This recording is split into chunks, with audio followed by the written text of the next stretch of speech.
I always wanted to serve. On a jury. I'm really super excited. I really appreciate you having me. Looking forward to it. Creating this whole crowd daddy. I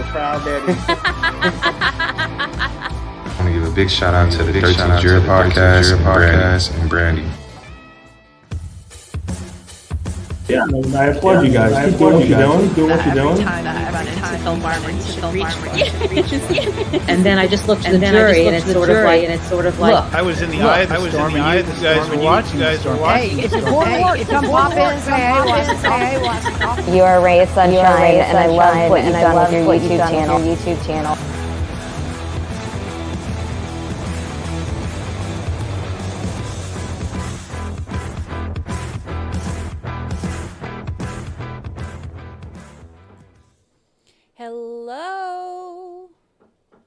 Hello. Good morning. No, it's not morning. It's not morning. It's afternoon. For most of us, right? For most of us. Hello.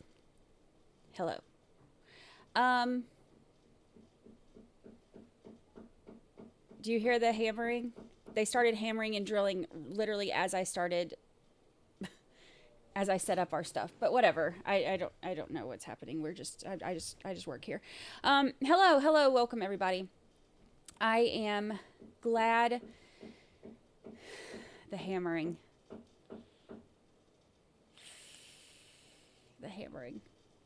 It's going to make me lose my mind. Up in here. I'm over here like, it's not morning. Yes, I know. Oops, I tried to just show that, and I almost blocked you, or timed you out or something. Yes, Jess is obsessed. It's morning somewhere. I'm happy to see y'all though. I am happy to see y'all. Oh, y'all can't hear the hammer. That's good. That's good that you can. I can. Very loud. So I am glad to see y'all. I wasn't sure if I was going to be able to make it today, but I did, and I'm here, and that makes me happy. I wanted to Powell takes the stand today, and I wanted to watch his testimony. I know that there was a lot of time today. I did look at some of the hammering. The hammering. There is a lot of arguments in court today, like back and forth stuff. I know that there was also, I think, a long lunch break because of technical issues and stuff like that. So I'm going to skip the first witness of the day because it's just, oh my gosh, the hammering. It's so loud. It's so loud. Let me show you this. This is the only thing,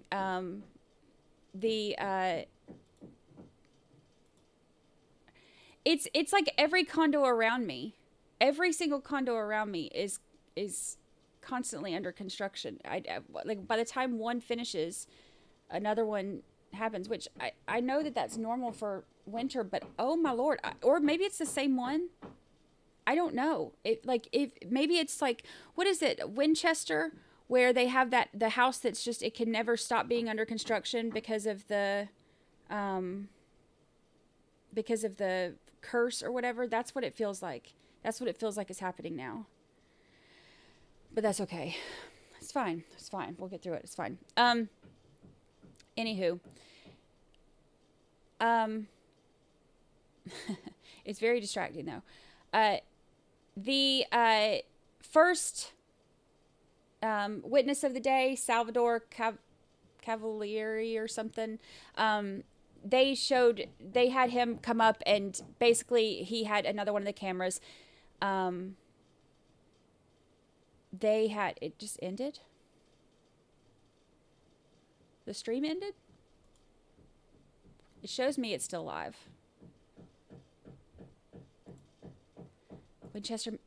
Where'd it go? Winchester Mystery House. Yes. I feel like that's what it is. I was showing y'all that for a reason. Sorry, I am struggle bus today, but we're getting there. This is the only thing that really came of it. This was you can see Powell's Tacoma leaving at right before 6 o'clock. It's like 5:57, and you can see his dirt bikes in the back. So that's the only thing that is on there for the first witness. So we're going to skip the first witness and get to Powell. All right, let me get this set up. I think, oh my God, the hammering is so loud. So loud. So loud. Yes, surprise stream. I wasn't sure if I was going to be able to make it today. It's been a day. Amy Kimball, welcome to the jury box. Welcome. This hammering is for you. This is what we hand out when there's when there's new people. Let's see.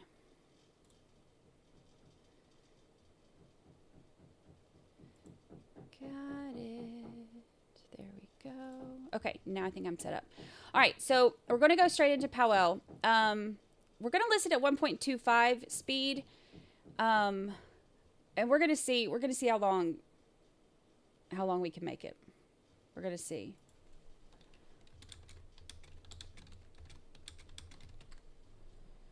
All right. I think I've got this. Oops. Oh, there's Lucy girl.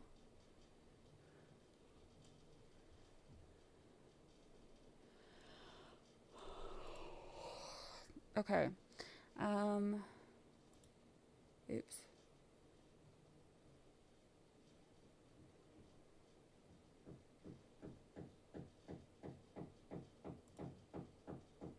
There we go. Okay. This should be... Or solemnly and sincerely affirm, as the case may be, that the evidence you shall give concerning this case shall be the truth, the whole truth, and nothing but the truth, so help you God, or upon penalty of perjury? Yes. Please state your name and spell it for the record. Pawel Gumiendi. P-A-W-E-L. And your last name. G-U-M-I-E-N-N-Y. Sir, you may be seated. Thank you. Good morning, Mr. Committee. I'm just going to ask that you keep your voice up so that every member of the jury can hear you, okay? This is Powell. Now remember, Powell is the one who owns the Tacoma. Mr. Committee, first of all, are you nervous being here? Yes. Where did you grow up? I grew up in Poland. Where in Poland? In, I don't know how to explain, near Krakow. A small town. And how old are you, sir? I am 43. What year did you come to the United States? 2000. In 2000. Are you married? Yes. Do you have children? I have two children, 13 and 16. And where do you currently reside? In Simsbury. Are you residing at the same residence that you resided at in 2019? Yes. What is that address, sir? 27 Springbrook. I'm sorry? 27 Springbrook. Okay. I'm just going to ask again if you just keep your voice up just a little bit, okay? What do you do for a living? I'm a carpenter. And how did you begin to work as a carpenter? When I moved here in 2000, this is what I started doing. When you moved here in 2000 and started working as a carpenter, were you working for a particular contractor? Yes, I started working for a small company. What was the name? Okay, in the interest of time, I know this is like the star witness. In the interest of time, I want to skip forward through some of the, this is what I did in my past type stuff. Basically, we know a lot of this stuff, like Cliff's Notes version. He is from Poland, like you said. He had his own company, and then he started working at 4 Group. He got his green card about the same time he started working at 4 Group. He was a project manager, and then he met Jennifer,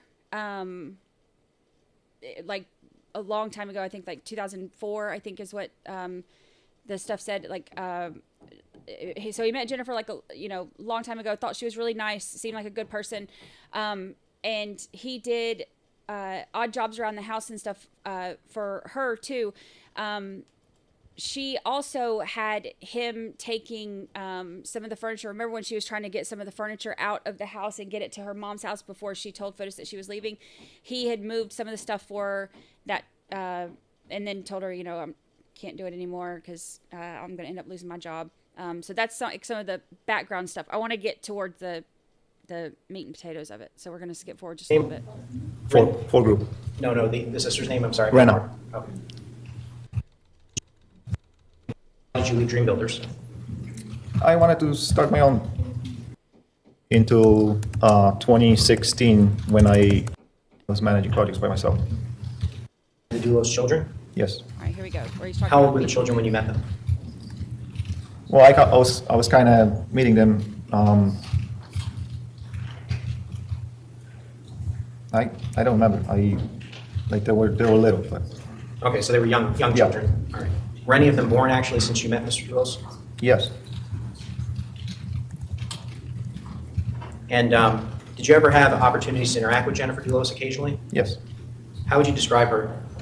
She was a good person, delicate, nice, friendly. Now, did there come a point in time where the Duloses moved to 4 Jefferson Crossing? Yes. Do you remember approximately when that was? Speed this up a little bit while we're still in the background stuff. Where was 4 Group's office located prior to 4 Jefferson Crossing? I believe it was 5 Charlotte Court. I don't remember the time, but it was prior to. And then did the office move to 4 Jefferson Crossing? Yes. Above the garage, is that correct? Yes. Did you ever, well, firstly, did you have a desk in the office? Yes. And did you ever meet someone named Lauren Almeida? Yes. How did you meet Lauren Almeida? Lauren's the nanny. She was a babysitter for Dulos family. Did she do anything else for the Dulos family? I think at some point she was doing like a punch list and maybe try to manage some of the projects. As an employee of 4 Group? Yes.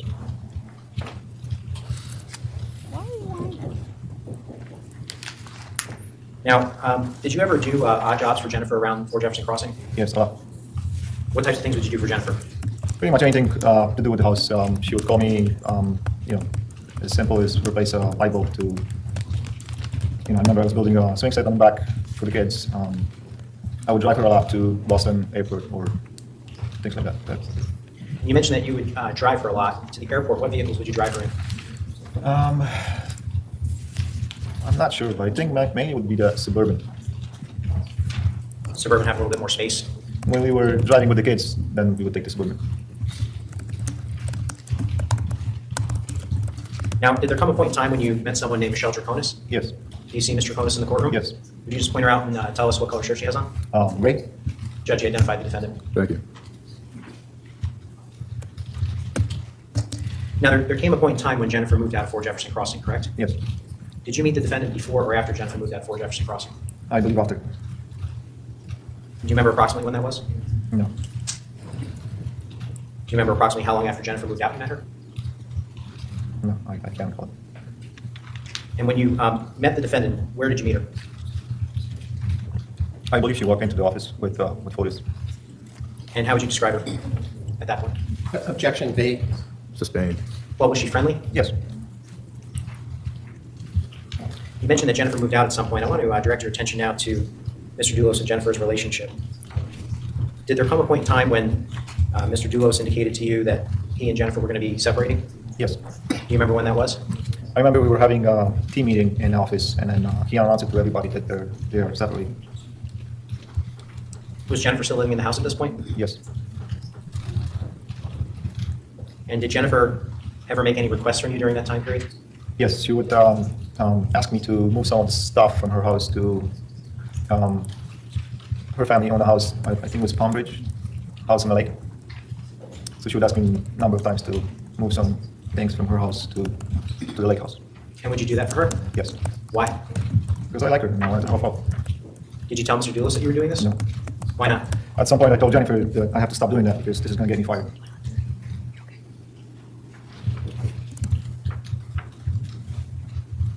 And how did she react when you told her that?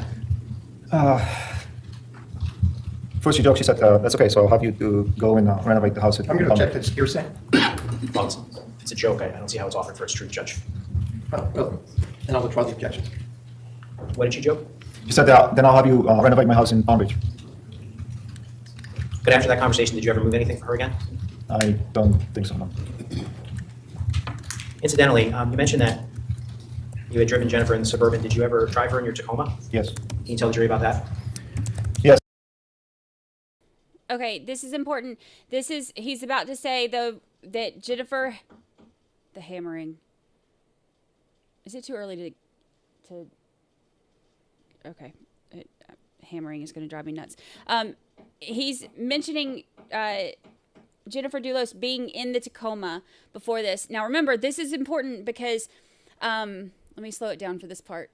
This is important because that one piece of DNA that's on the seat in the Tacoma seats from the upholstery, that one piece of DNA is that had Jennifer's DNA. Remember, it was presumptive positive for blood, but it was not confirmed for blood. So him saying that Jennifer had been in the Tacoma one time before, the likelihood of that DNA being on the blood-like stain or whatever being from the one time she wrote in here before is something that we can probably expect them to bring up during cross-examination. But this is important to listen to. So I think shortly prior to the divorce, she bumped into something with her Range Rover, and she asked me if I could get some paint and touch up the bumper so Dulos wouldn't see it. And I said that I have a friend who's a mechanic who lives in New Britain, and he can fix the bumper and make it look like never ever happened for like $400. And she said, okay. So this is when I drove my truck and she drove the Range Rover to New Britain. And then once we left the Range Rover there, I gave a ride in my truck back to Fort Jefferson. And you indicated that this was prior to the divorce, so I want to just clear this up. This was prior to her moving out of the house, correct? Yes. Okay, that's important too because this was prior to her, prior to the divorce. So this was 2 years before the murder. And can you recall any other time she was ever in your Tacoma? When I drove her back to pick up the Range Rover. Sure, other than that particular interaction. I don't recall it. Did Mr. Dulos ever talk to you about his divorce with Jennifer?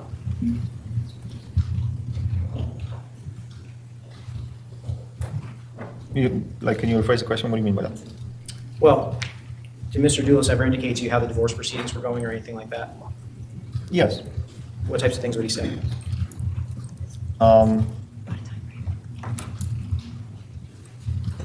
He would say I'm going to object only not to the hearsay. I'm going to object without a time frame. Apparently, this went on for a while. Well, the question was, did he ever talk to this witness about the divorce? Now, the court does not know what counsel's frame is.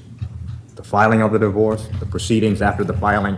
Perhaps you can sharpen the question. Yes, sir. Mr. Gomini, did Mr. Dulos ever talk to you about picking up his children in New Canaan and whether or not there were any cameras at Jennifer's house? I'm going to object to it's a complex question with two portions. Well, I'm trying to, I was asked to sharpen the question, so I'm trying to do that. The question has been sharpened, but there are 2 points. Sure. So if you can just ask one point at a time. Did Mr. Dulos ever speak with you or anyone else in your presence about cameras at Jennifer's home in New Canaan? Yes. Approximately when was that conversation? I don't remember exactly. I think it was like a month or 2 prior to Jennifer's disappearance. Where did this conversation take place? In the office. Was anyone else present for this conversation? Yes. Who was present? Dan Zeisler. Who is Dan Zeisler? It's an audio video guy. Sorry? Contractor who does audio and video. Specializes in. So sort of a subcontractor for Ford Group? Yes. Tell the jury exactly what was said during this conversation. So I believe I was. Now I'm going to object on hearsay grounds. Well, first, what was said in the conversation is, as the court understands it, is going to involve 3 people. So that question is quite broad. Let me see if I can ask another question, Judge. So I'll withdraw the previous question. When this conversation took place, were you present for the entirety of the conversation? Or did you walk in on it? I'm not sure if I walked in and if I was sitting in the office and they walked in. I don't recall it. And when they walked in, could you hear what Mr. Dulos was saying to Mr. Zeisler and what Mr. Zeisler was saying to Mr. Yes. Dulos? What was Mr. Dulos saying to Mr. Zeisler? He showed him hearsay. If I may, Judge, this is not being offered for its truth. Rather, it's being offered to show the apparent concern that Mr. Dulos had over Jennifer potentially having cameras. So I'm not offering it to prove the truth of the matter asserted, but merely the fact that he was concerned that she had cameras is what's probative in this case. The problem, of course, is what Mr. Dulos' internal motive was for making hearsay statements. It's not before the court here through this witness, and therefore it is an inappropriate question of this witness. I will also note that at this point, it's also, because it's hearsay, certainly irrelevant to my client. If this was Mr. Dulos' case, that would be a different story. As the court knows, we have charged Mr. Dulos with committing the crime of murder, and the defendant is charged with conspiring with him to commit that crime of murder. This is directly probative to that issue, whether or not a conspirator committed an overt act. Still hearsay in this trial. Well, first, the court addresses whether it is hearsay. It is hearsay. Now, the next question is whether or not there is an exception. And the court would indicate that under the code, well, first, the court is going to just make clear. Generally, what is the purpose of the hearsay rule? The purpose of the hearsay rule is to keep out of evidence statements or assertions by a declarant that could be considered or would be considered untrustworthy or unreliable. That's the purpose of the hearsay rule. The code has carved out exceptions to the hearsay rule. One of those exceptions is essentially called the residual exception to the hearsay rule. And the residual exception to the hearsay rule requires that the hearsay have indicia of reliability. It doesn't fall within the named exceptions to the hearsay rule, but it stands essentially as somewhat of a catch-all. If there is indicia of reliability, the court may admit it. So, counsel, other than simply the charge, what is the indicia of reliability? Well, Judge, respectfully, I disagree that this is being offered for a hearsay purpose. If I may proffer, the evidence is going to be that Mr. Dulos was asking whether or not a particular I'm going to object object, to him proffering and answering it when I've objected to the testimony in the first place. Well, the court's question is, what is the indicia of reliability?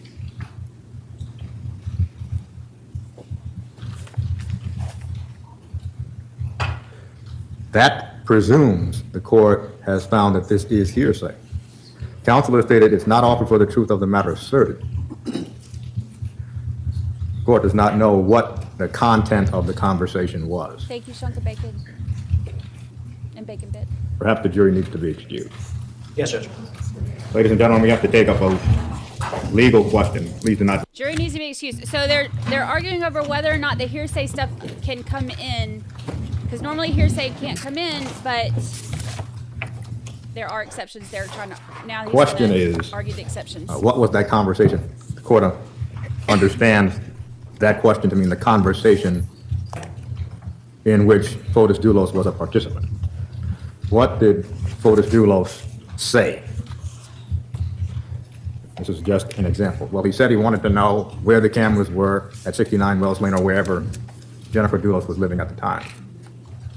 Is that offered for the truth of the matter asserted? Johnson. Perhaps I can make an offer of proof to the witness? Yes. Mr. Gumini, I'm just going to ask these questions outside the presence of the jury so the judge can make a legal determination, okay? Thank you, Ann. Can you tell Judge Randolph what Mr. Dulos said to Mr. Zeisler in your presence?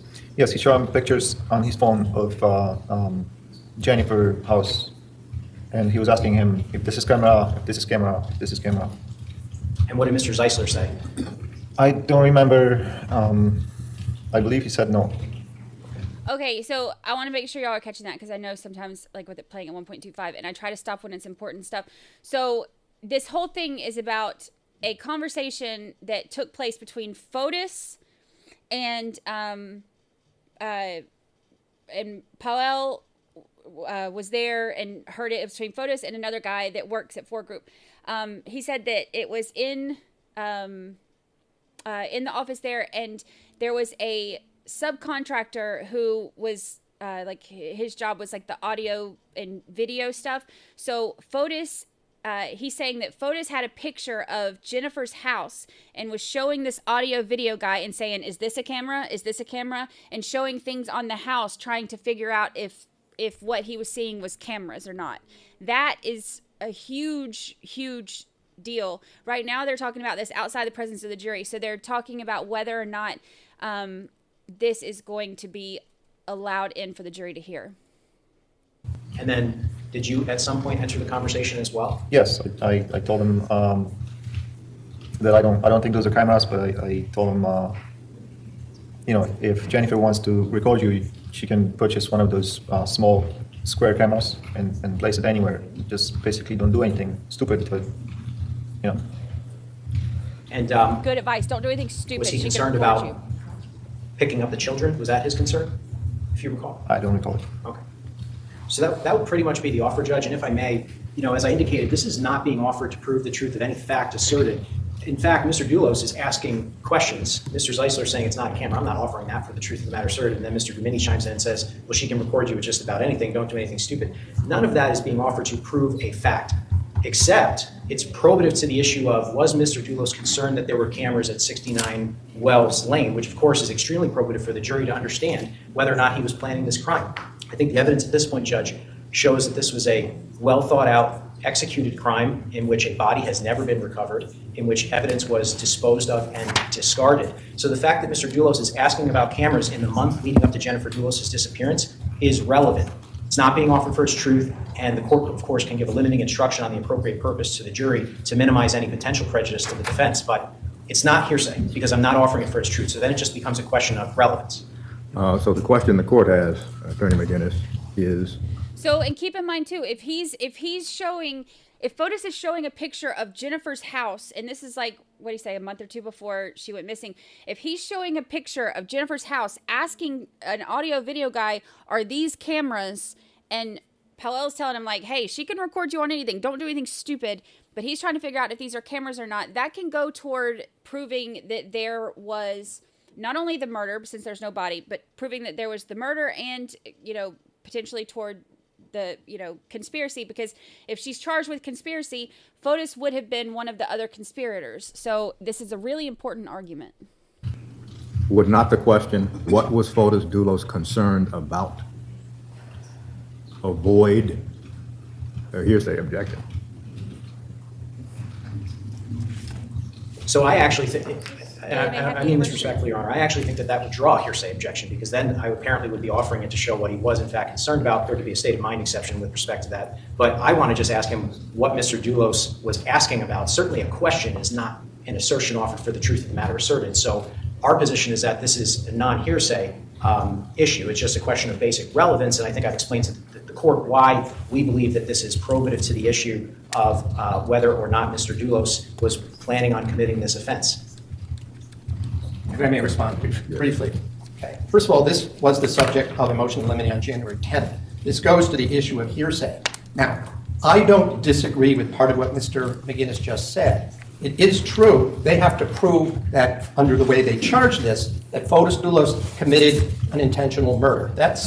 But this isn't Mr. Dulos' trial. It is Ms. Troconis' trial. Therefore, the rules of evidence don't go out the window just because Mr. Dulos is not on trial. If he was, this conversation would clearly come in. But the fact that it becomes more difficult for them to pursue, they don't get to prove against my client what was in Mr. Dulos' mind based on saying that we can get past the hearsay exception and allow a jury to conclude that Mr. Dulos was concerned about the fact of cameras. And with all due respect to Mr. Gumieni, who was not even present for the whole conversation, it's snippets, and then he opined, but he didn't know, and he said, As I just heard the testimony, anything can be a camera. So that's the problem with what I hear Mr. McGinnis doing. He is essentially saying, well, we have to prove something against someone who's not on trial, so we get to do all these things without having to consider the fact that the person who it's against is not on trial. The rules of evidence would still apply in this trial. I don't get to cross-examine the declarants, either I don't know about Mr. Zeisler, but certainly Mr. Dulos, so it's also a confrontation clause issue. How do I even address what was in someone else's mind when they're not here? Well, Judge, before we proceed, the court sees this evidence this way. The court has already indicated it is hearsay. However, the court clearly sees an exception. The exception can fall into either, and the court is not electing this as the primary exception, the residual exception to the hearsay rule. But it's a statement by a co-conspirator in the course of and in furtherance of the conspiracy. It cannot be used to prove the conspiracy. It is a statement by a co-conspirator in the course of and in furtherance of the conspiracy. Well, now's the time then, because I filed both a motion and a memo. Under the law, the court has to make a separate finding that a conspiracy to commit a particular crime has been proven at this point. And that is the whole Counsel, point how of can this. the court make a finding when the fact finder hasn't made a finding? The court must, under the law, make a finding that there is proof of a conspiracy before any of this is admissible under an exception, under that exception. The court disagrees. Oh. Oh. And bring the jury back in. Oh. The court disagrees. I feel like I just got in trouble, but it wasn't me that got in trouble. He used his dad voice. Mr. Committee, where we left off, I don't remember my exact last question, but we were discussing whether or not Mr. Dulos had ever discussed cameras at Jennifer Dulos' residence. Do you recall that question? Yes. When did this discussion take place?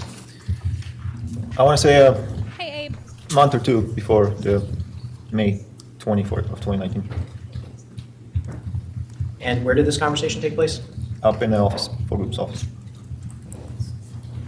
And I apologize if I've asked these questions already, but who was present for this conversation? Dan Zeisler. It's an audio-video contract. And do you recall whether or not you were present for the entirety of the conversation? I'm not sure if I was sitting at the desk and they walk in, or they were in the office and I walked in. But they were already talking? Yes. And what did you hear Mr. Dulos saying to Mr. Zeisler?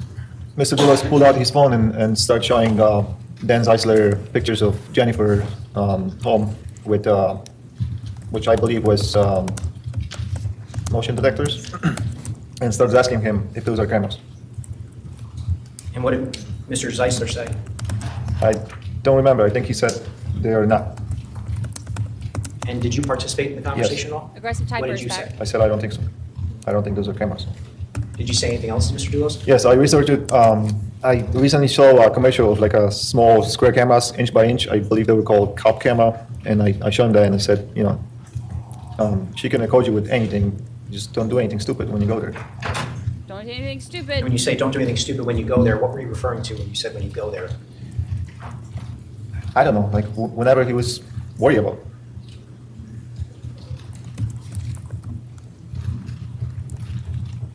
Now, I want to direct your attention to the spring of 2019, around that same time. Did Mr. Dulos have any dogs? Yes. How many dogs did he have? At some point, he had two dogs. There was light brown, I think it's called Lab. And then I think Jennifer had like a little dog, like a Chihuahua or something like that. And did one of the dogs get ill? Yes. Which one? The Lab, the big one. Was the lab still living at 4 Jefferson Crossing at Yes. that point? If you could just, let me just finish the question before you answer, okay? Was the lab still living at 4 Jefferson Crossing at that point? Yes. And did you actually end up taking the lab to the veterinarian? Yes. Did Mr. Dulos go with you, or did you take it on your own? I took it on my own. Why would he take the dog? And did there come a point in time when you spoke with Mr. Dulos about the dog's health? Yes. Approximately how long after you took the dog to the vet was that? I'm sorry, can you repeat the question? Sure. Approximately how long after you took the dog to the veterinarian was that?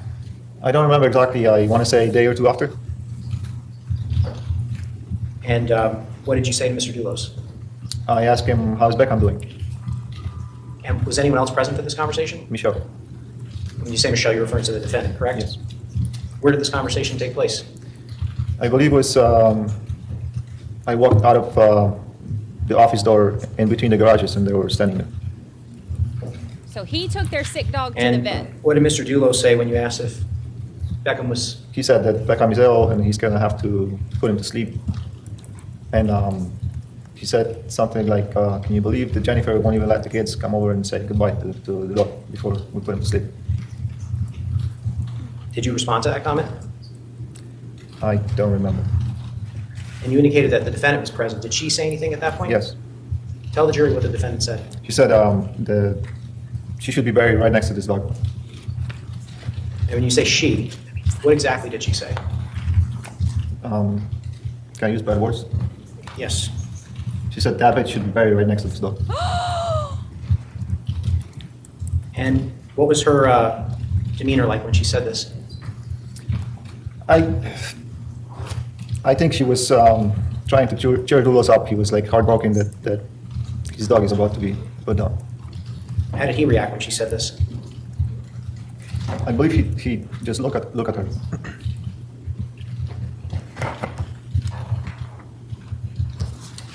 Now, in 2019, what type of vehicle did you own?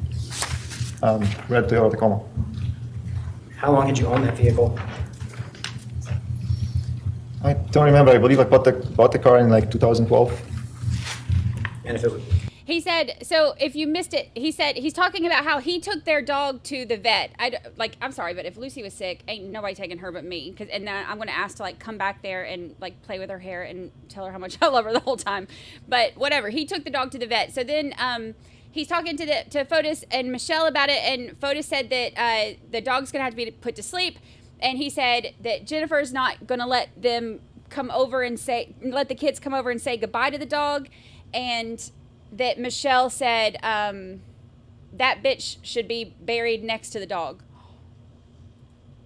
What year was it? 2001. So it was a used vehicle when you purchased it? Yes. What condition was it in when you purchased it? Good question. What do you mean by that? Well, was it, I think everybody's probably bought a used car that wasn't in great condition. I mean, was it running? Was it? Yeah, it was okay. And was this your only personal vehicle? Yes. Was it registered in your name or your wife's name? My wife's name. This is the And would you use that vehicle for work-related things? Tacoma. Can you repeat the question? Would you use that vehicle for work-related things? Yes. Did you have any side jobs in 2019? Yes. What type of side job did you have? I would do like decks, small roofs, some siding repairs, windows replacement, things like that on the weekends. And specifically with respect to the Tacoma, did you have any side jobs for which you used the Tacoma? Yes, snow plowing. Snow plowing. And was your Tacoma modified in any way to account for the snowplow? Yes. Tell the jury how it was modified. I have it's called snowplow mount. It's basically big metal piece underneath the front bumper that the snowplow attaches to. And would you leave that on the Tacoma even not in the winter months? Yes. Okay, so remember when some of the things that they were looking at when they were going through a lot of that video surveillance of the cameras, like at the rest stops and stuff like that, and the bus and all that, they were looking for specific characteristics because it can't just be any old red truck. It has to be the Tacoma, and they look for the specific things. The bars on the side were one of the things, and then that snowplow hitch on the front was one of the things that they looked at as a defining characteristic for the truck.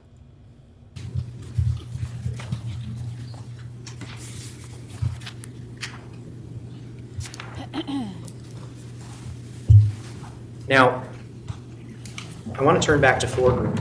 What was your official title with Ford Group when you joined them in 2016? Project manager. And approximately how many projects would you say you would manage at any given time while working for Ford Group?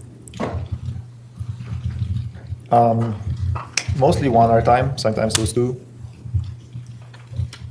Where did Ford Group own properties while you worked for them? I'm not sure if Fort Jefferson was owned by Ford Group or it was not. Hi, Caitlin. But I know they own 585 Deer Cliff, 80 Mountain Spring Road, and 61 Sturbridge Hill Road. How about 88 Mountain? 88? Mountain? Yes. And also, they had built the house at 77 Mountain Spring Road, is that correct? That's across the street from 80? Yes, sir. Yes.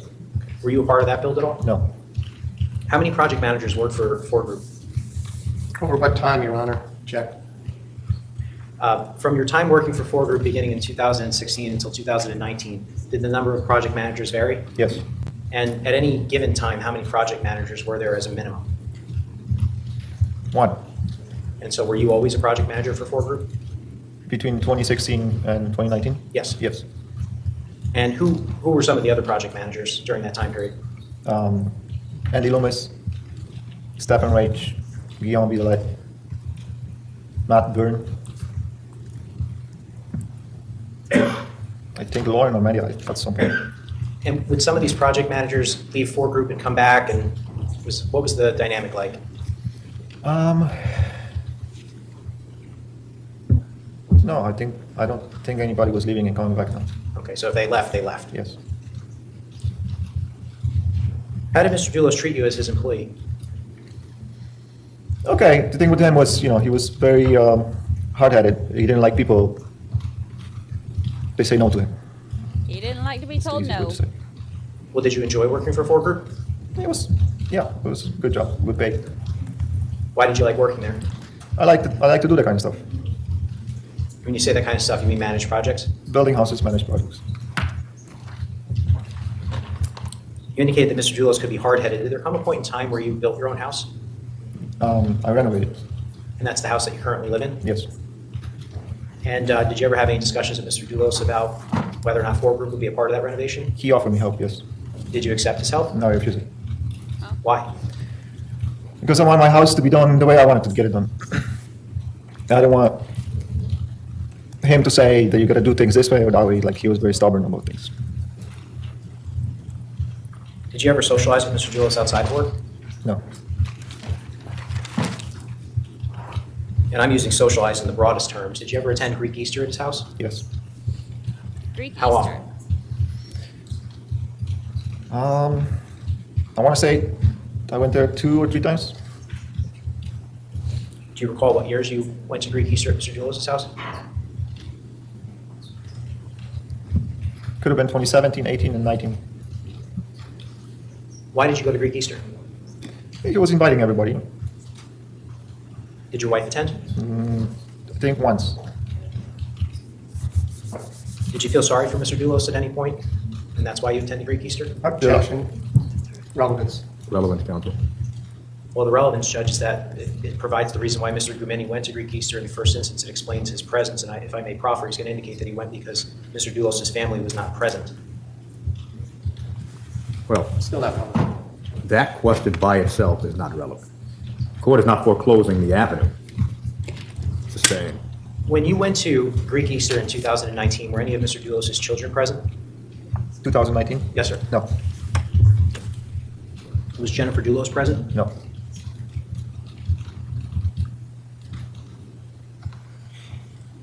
Did he ever tell you whether or not they would be present?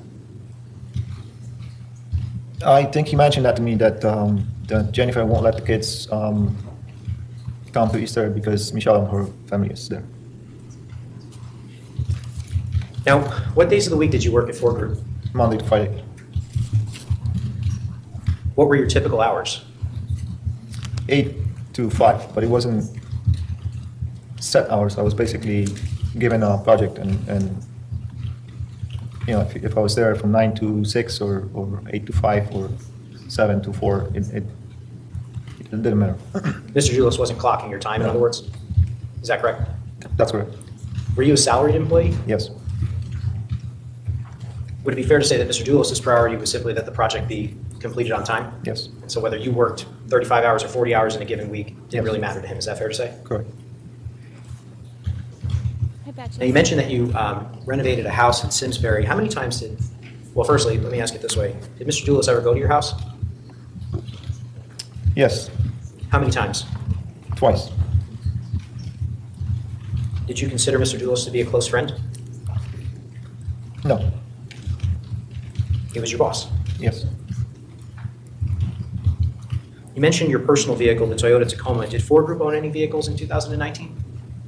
Yes. Tell the jury what vehicles Ford Group owned. It was white Jeep Cherokee, Chevy Suburban, and Ford Raptor. And where would these vehicles be kept? At Fort Jefferson. Now, in terms of the vehicles themselves, specifically the Ford Group vehicles, when you would go to a job site, would you use your personal vehicle or would you use a Ford Group vehicle? Ford Group vehicle. And where would you get the Ford Group vehicle? At Fort Jefferson. Working at Ford Group, when would you typically take possession of a Ford Group vehicle? Monday morning. And so if you take possession of a Ford Group vehicle on Monday morning, how long would you have it for? For the whole week until Friday afternoon. Why would you hang on to a Ford Group vehicle for the entire week? So I could leave straight from Simsbury, from my house, to the job site, to New Canaan, without stopping by the office. And you mentioned New Canaan. Was Ford Group working on a project in New Canaan in May of 2019? Yes. What project was that? 61 Sturbridge Road. If you took possession of a Ford Group vehicle for the entire week, where would you leave your vehicle? At Ford Group. At Ford Group office. Fort Jefferson. Would you use the same Ford Group vehicle each week? It varied sometimes. Tell the jury why it would vary. I like to drive the Jeep, and I believe Michelle liked to drive the Jeep, and Fotis wanted me to drive the Jeep because it was better on gas, and I guess he didn't want me to put that kind of mileage on the Ford Raptor, which was more expensive vehicle. But were there times where you would take the Raptor? Yes. What would be a situation in which you would take the Raptor for work? If I need to move some bigger items that would deliver to Fort Jefferson, like toilets, vanities, stuff that wouldn't fit in the Jeep. I love the way he says that. Toilets. And where would you leave your Tacoma key during the work week? It was drawer in the kitchen or at my desk up in the office.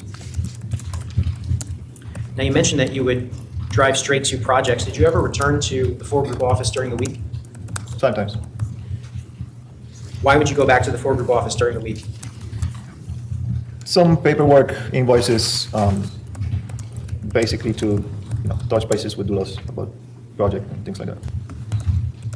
If you returned to the office during the week, would you take your Tacoma home or would you continue to take the Raptor or whatever vehicle you were using? I would continue to take whatever vehicle I was using. So he would take so the Tacoma, he would drive it in on a Monday and then take one of the Ford Group cars or trucks or whatever and drive it all week. And he would go from his house to whatever job site. The only time he would come to the Ford Group office at their home/office was on Mondays. Now, in May of 2019, was your Tacoma experiencing any mechanical difficulties? Yes. Tell the jury what mechanical difficulties your vehicle was experiencing. So the truck has trouble starting, was leaking oil, I believe, from power steering. The check engine light was on. It had multiple problems.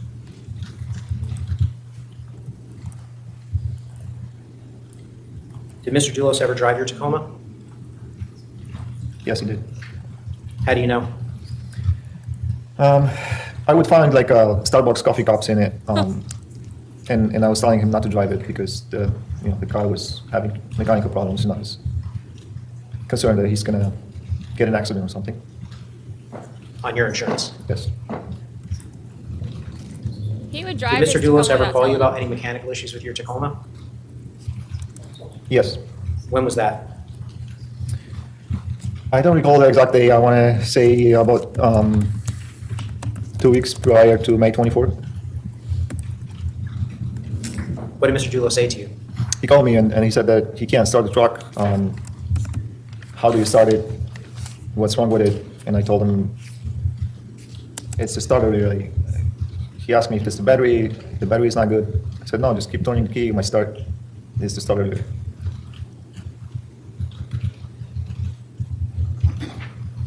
Did you express to him not to drive your vehicle at that point? Prior to that. So were you surprised when he was calling you asking you how to start the vehicle? Yeah, he wouldn't listen. He would drive it anyways. You mentioned earlier to the jury that your Tacoma was leaking oil in May of 2019? Yes. For approximately how long it had been leaking oil? I want to say I discovered it about a month earlier. Did you tell Mr. Dulos that the vehicle was leaking oil? Yes. Why did you tell him that? Because I don't want to stay in his driveway. And when you told Mr. Dulos that your vehicle was leaking oil, what, if anything, did he say back to you? He said, let's park it in the garage or on the grass area. It's fine, but let's park it in the garage. So at that point, he did not ask you not to park the car at 4 Jefferson Crossing, correct? No. You had mentioned that you were working on a project at 61 Sturbridge in New Canaan. Yes. What type of property was 61 Sturbridge? Residential. And what type of work was Ford Group doing at that location? Building a house. And when you say building a house, there was a house already there, is that correct? Yeah, that house, Ford Group demolished that old existing house and built new one. Okay, also, side note, when Fotis owns that many cars, I'd be mad if he was driving my truck that I specifically told him don't drive because it has problems. And he is driving it anyway, and he's finding Starbucks cups in it. That makes me wonder, why would he drive that one? Why would he not drive one of his? What was he hiding? What was he doing? And were there any subcontractors working on that property as well? Meaning when? In May of 2019, were there any subcontractors that Ford Group was paying to do work at the house? Yes. Tell the jury which subcontractors those were. I don't remember. There was a painter, gutter guy, I believe siding guy, landscaping guy. And what were your responsibilities with respect to that particular property? I was managing it. And how many days a week were you there? Most of the days. How long had you been managing the project for in May of 2019? Since the beginning. So probably for a year. And did you do any work on the property as well? Yes. What type of work would you do? Like installing mirrors, door hardware. I believe I cut down a big tree on front of the property. That kind of stuff. Was that typical in your role as a project manager to do smaller jobs like that? No. Why were you doing it on this particular property? I like to spend time on a job site and just might as well being there. And do you remember approximately how many other projects Ford Group was working on in May of 2019? I believe that was the only one. There was some bidding at 88, but the work hasn't begun yet. And was 61 Sturbridge the only project that you were working on at that point? Yes. Now, did there come a time when Mr. Dulos asked you to move your vehicle to 80 Mountain Spring Road? Yes. Tell the jury how that happened. I believe he called me, I'm not sure about the date. It was the day when Stefan Reich and his girlfriend came in for dinner. And he called me and asked me if I was coming down to the office and if we could move the Tacoma to 80 Mountain Spring Road.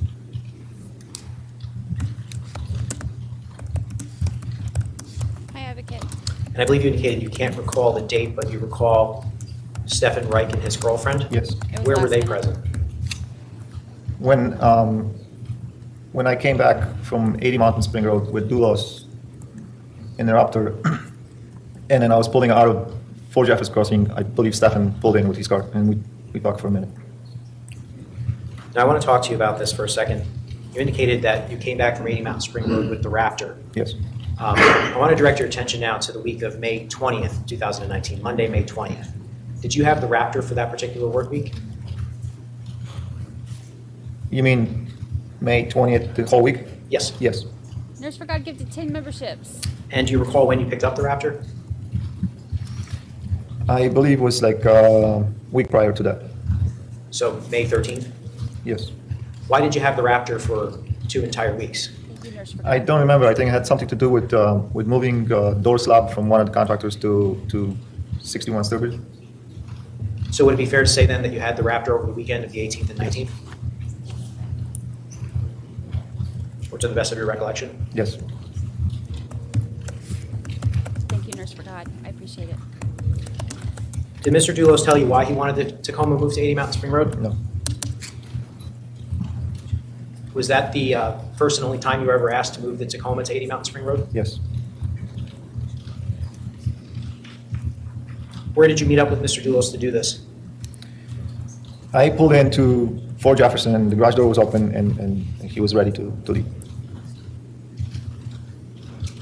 And when you say he was ready to leave, where was he? Where was your Tacoma?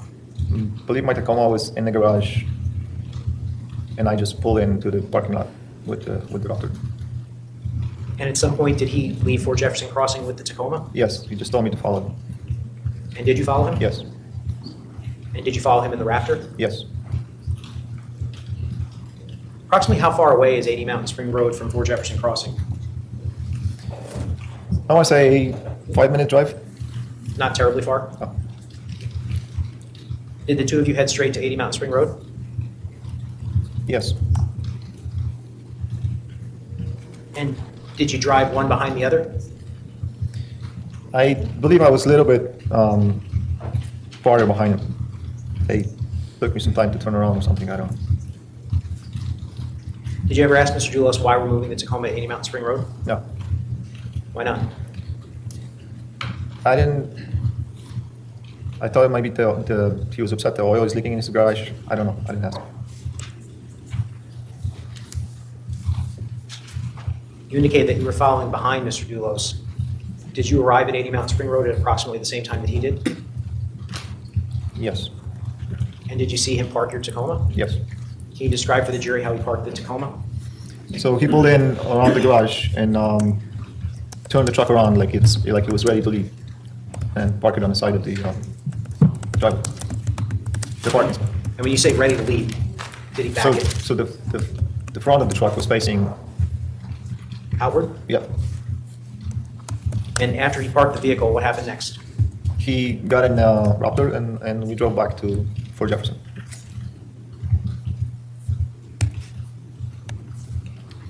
Now, did you ever socialize with Mr. Dulos and the defendant, Michelle Troconis, at the same time? What do you mean by that? Let me sharpen my question a little bit. Did you ever ride dirt bikes with the defendant and Mr. Dulos? Yes. Firstly, how long have you been riding dirt bikes for? Me personally, I learned when I was a kid. So 35 years. And how did it come to be that you ended up riding dirt bikes with the defendant and Mr. Dulos? Can you rephrase the question? How did that gathering end up happening? Did they invite you, or what happened? Yes. One of the days, I believe the first time I went for a ride, it was just with Dulos. And where did the two of you ride? At the Power Lines Trail behind Fort Jefferson Crossing. For the beginners, it's probably a good time to take the morning recess. Ladies Yes, and gentlemen, we will stand in our morning.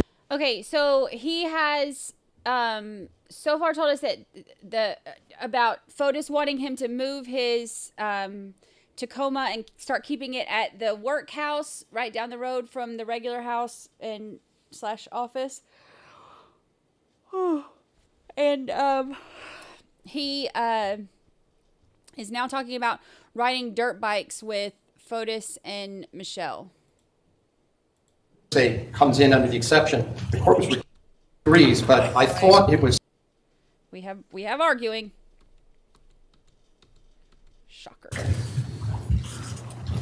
Judge, before we proceed, I got to put something on the record because I'm a little concerned. I had filed back on January 10th. I filed a memorandum with my motion in limine about the hearsay of Mr. Dulos and other alleged co-conspirator. And I cited cases such as State versus Vesicchio, Vessichiio, which itself relies on a Second Circuit case going back to 1969, Guinea, United States versus Guinea. It's a Second Circuit case.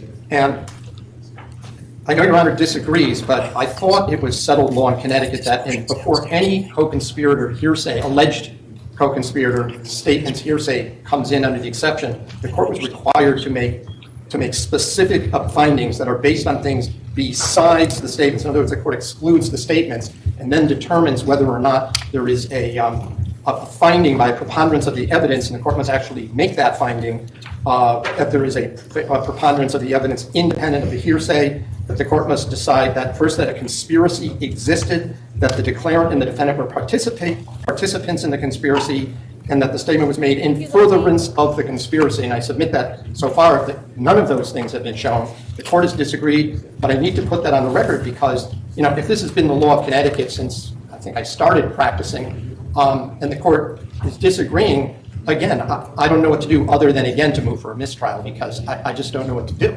Well, counsel, We're going to watch the sunset. you've been in practice for many years. If the court were to determine there was a conspiracy, how could you argue at the time the state rested its case for a motion for judgment of acquittal when the court has already found the conspiracy? Well, that's a good point, but first it's by a fair preponderance of the evidence, which is, of course, a lower standard, number one. Number two, that presumes that that precludes a motion for judgment of acquittal, which, of course, I would then be making as well at the conclusion of the state's case. This is just a preliminary at a lower threshold, and again, that's only determining that there's a conspiracy as to, I'm not even arguing it, we don't even know which crime. I'm only assuming, based on the evidence, that would be a conspiracy to commit murder would be the only charge at this point. It would have to, maybe the state has more evidence, but at this point, the court would have to make that determination. And I understand what Your Honor is saying. I thought what the court said is it's up to the jury, and that's not my understanding of the law. And that's why I feel I have to make that motion because, you know, I wouldn't say I could teach evidence because I don't know if I'd be qualified to do that, but I believe I know the rules well enough to at least be able to raise the issue and preserve the record, and that's my concern, you know, because when it comes to something like this, hearsay also has a constitutional imprimatur when it comes to issues of, I can't cross-examine a deceased person. I can't cross-examine people who aren't even in the room, and, you know, I'm doing it to protect the record, so I just want the court to understand the reason that I feel I have to do that. Thank you. Does the state wish to respond? Judge, just that, again, I wasn't offering it for a hearsay purpose. That's our position legally. And I think, frankly, you know, the defense's objection with respect to the confrontation clause is not well taken at all. Because number one, if we're not offering it for the truth of the matter asserted, but merely to show that Mr. Dulos was concerned about the cameras, it's not testimonial in nature, and therefore the confrontation clause is not implicated in the first instance. But even assuming we were offering it for its truth, which we're not, there's certainly no evidence that the declarant, Mr. Dulos, made this statement in anticipation of any criminal proceeding. So, quite frankly, I think the confrontation clause argument is severely misplaced, Judge, and I'd ask that the court deny the defense's motion for mistrial. I've never experienced so many motions for a mistrial over evidentiary issues. I'm not sure why the defense keeps moving for mistrials on evidentiary issues, Judge, but I would just ask that the court once again deny their request for a mistrial. Their objections are not well taken. Thank you. The motion for a mistrial is denied. He said, I have never. We can bring the jury back in. I would just note, without my having a standing objection to the hearsay, then, without my having to jump up and interrupt, if the court would at least allow that to proceed in that fashion. Well, before we bring the jury out, the court noticed that counsel did not object to certain other statements that were allegedly made by Fotis Dulos. And essentially, the court had to consider whether those statements were made during the course of and in furtherance of the conspiracy. From what the court has heard so far, from all of the hearsay that has been admitted, some of those statements were not in the course of and furtherance of the conspiracy. However, counsel did not object. Some of them might have been admitted for a reason that if I objected, I knew that Mr. McGinnis would have a response, especially questions. I always believe that if somebody asks something, that's not hearsay because it's not a statement. So if I ask what time is it, that's not a statement of the time, that's just an inquiry. So there were times when, and there may be other reasons that if it's unimportant, I don't want to interrupt, because there's also reasons not to object to everything that might be hearsay. Well, that's interesting, Judge, because earlier when I was examining Mr. Gumini and Mr. Dulos asked the question, is this cameras? The defense objected on grounds of hearsay. So I guess within the last 10 minutes, they've changed their position with respect to whether or not a question constitutes hearsay.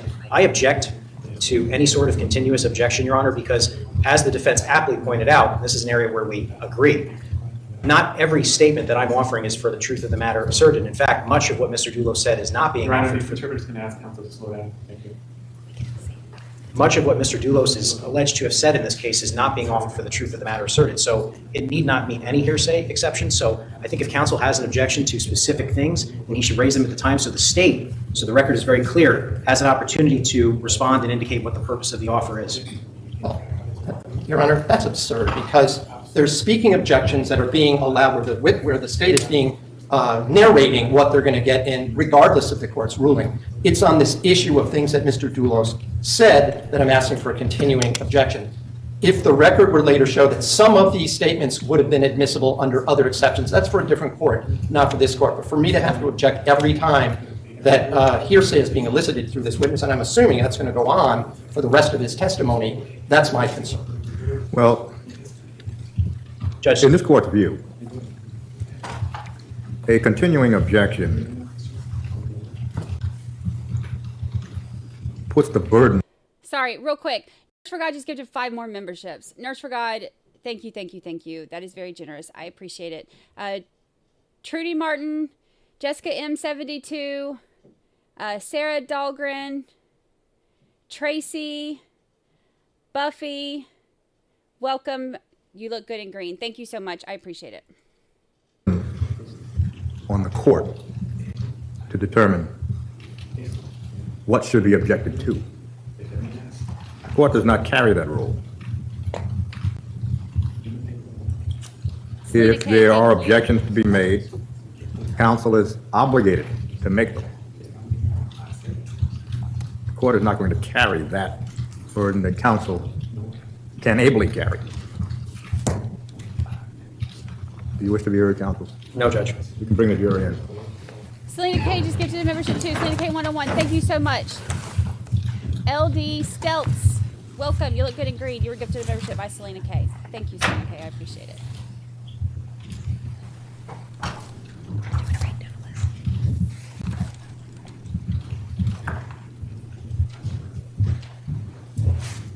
Sunset's getting pretty.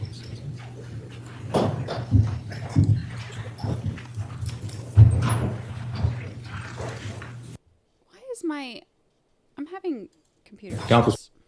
All right, here we go. Mr. Gumini, good morning again. Mr. Gumini, I wanted to just go back to your 2001 Toyota Tacoma for a moment. In 2019, were the original Tacoma seats in the Tacoma? It's important. No.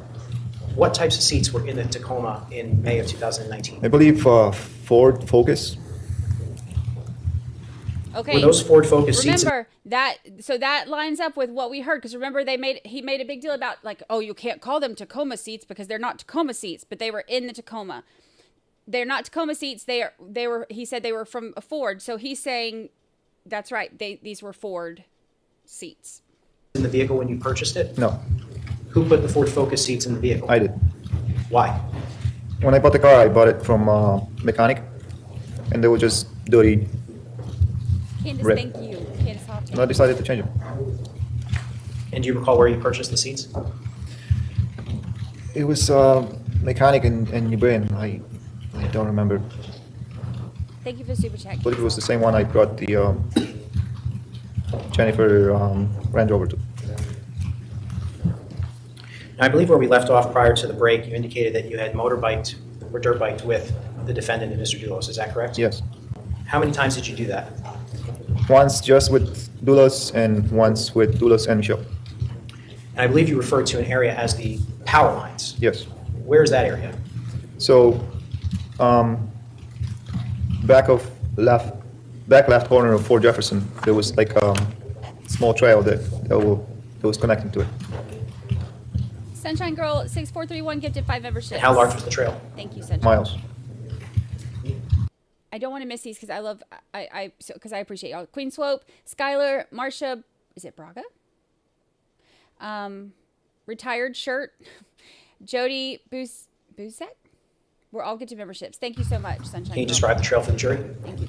It's a white gravel road made for power line company, big trucks. And approximately when did you dirt bike with the defendant, Mr. Dulos? I can't remember. It had to be 2 weeks, few weeks before that, maybe month. And I want to just be clear, when you say before that, what are you... Before May 24th of 2019. Incidentally, did you own a dirt bike when you came to America? No. When did you get a dirt bike? I purchased that dirt bike from Michelle Troconis year or two prior to 2019. What type of dirt bike was it? It was Honda 250L, I believe. So he bought How long his did the three of you dirt bike for? From Michelle. A few hours. Was it fun? Yeah. He said yeah. And was this the only time that you had sort of seen Michelle Troconis outside of a formal work event? I saw her at the Easter party and like the hobby awards, but I guess that's considered work. What are the hobby awards? There was meetings with all the builders that would get awarded for best project, What year was this? It was happening every year. And was 4 Group invited every year? Yes, And was there a year that 4 Group actually got an award? He got it. pretty much every time. He got immunity. And would you attend? Yes. Who else would attend? Whoever was managing Your Honor, I would them. object to the vagueness. There's no time frame over the years. Well, it would happen every year is the testimony. The witness said he worked for the 4 Group for a certain number of years. And the question the court assumes is, did you go every year? That's what the court would assume. The logical question would be to respond to counsel's concern. Well, why don't we talk about 2019? First of all, when were the hobby awards typically held? When? Yeah, what month? I don't remember. Okay. Do you recall whether or not there was a hobby awards in 2019? I don't recall it, no. Okay. How about 2018? Yeah. And who attended in 2018, if you recall? It was me, Andy Loomis, Michelle Troconis, and Fotis Dulos. Now, Andy Loomis, would he have been, I guess, your counterpart on another project? He was managing 80 Mountain Spring Road and 77 Mountain Spring Road. That was his project.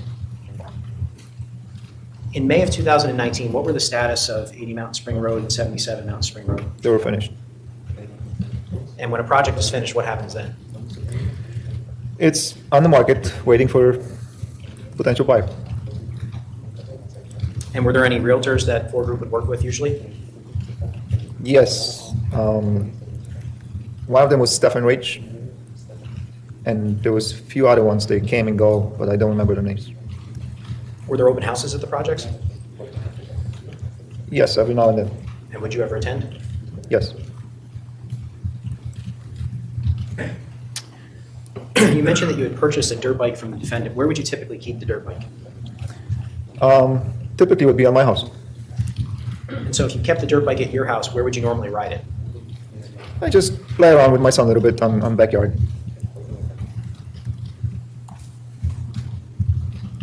Do you recall whether or not Mr. Dulos and the defendant invited you to dirt bike with them? Yes. Incidentally, how long had Mr. Dulos been dirt biking? He was not an experienced rider. I think he purchased his first dirt bike right after he met Michelle. Or right after Michelle moved into. Or maybe before she moved in, but around that time. After you rode dirt bikes with Mr. Dulos and the defendant, what did you do with your dirt bike? I left it at 4 Jefferson Crossing in the garage.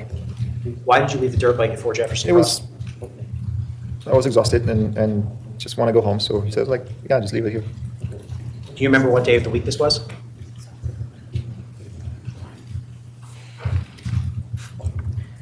Was it your intention to return to 4 Jefferson Crossing and take your dirt bike back to your house?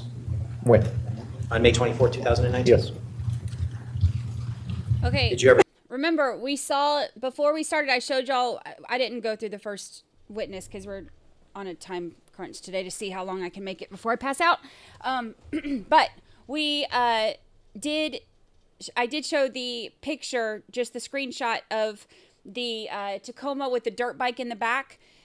That's part of when he gets to the part where I'm assuming, I haven't listened to it, but I know what's in the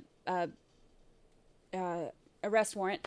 But when he talks about Friday trying to take his Tacoma, and he wanted to take it because he wanted to take his dirt bike. So they're going through all of this to have the jury understand why he wanted to take his Tacoma and why it was weird that they didn't want him to and all that. That's what you were planning on doing? Yes. When did you tell him this? When we moved Tacoma to 80 Mountain Spring Road, and when I was giving him a ride back, I told him if he's going to be there Friday evening, and give me a ride back so I can get my truck back, and then I can take my dirt bike.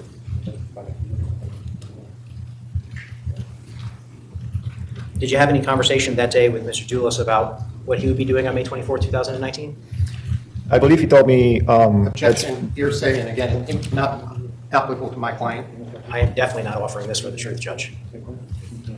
So it is not hearsay. Well, ask the question so that the court can determine whether it's... What did Mr. Dulos tell you about where he would be on May 24, 2019?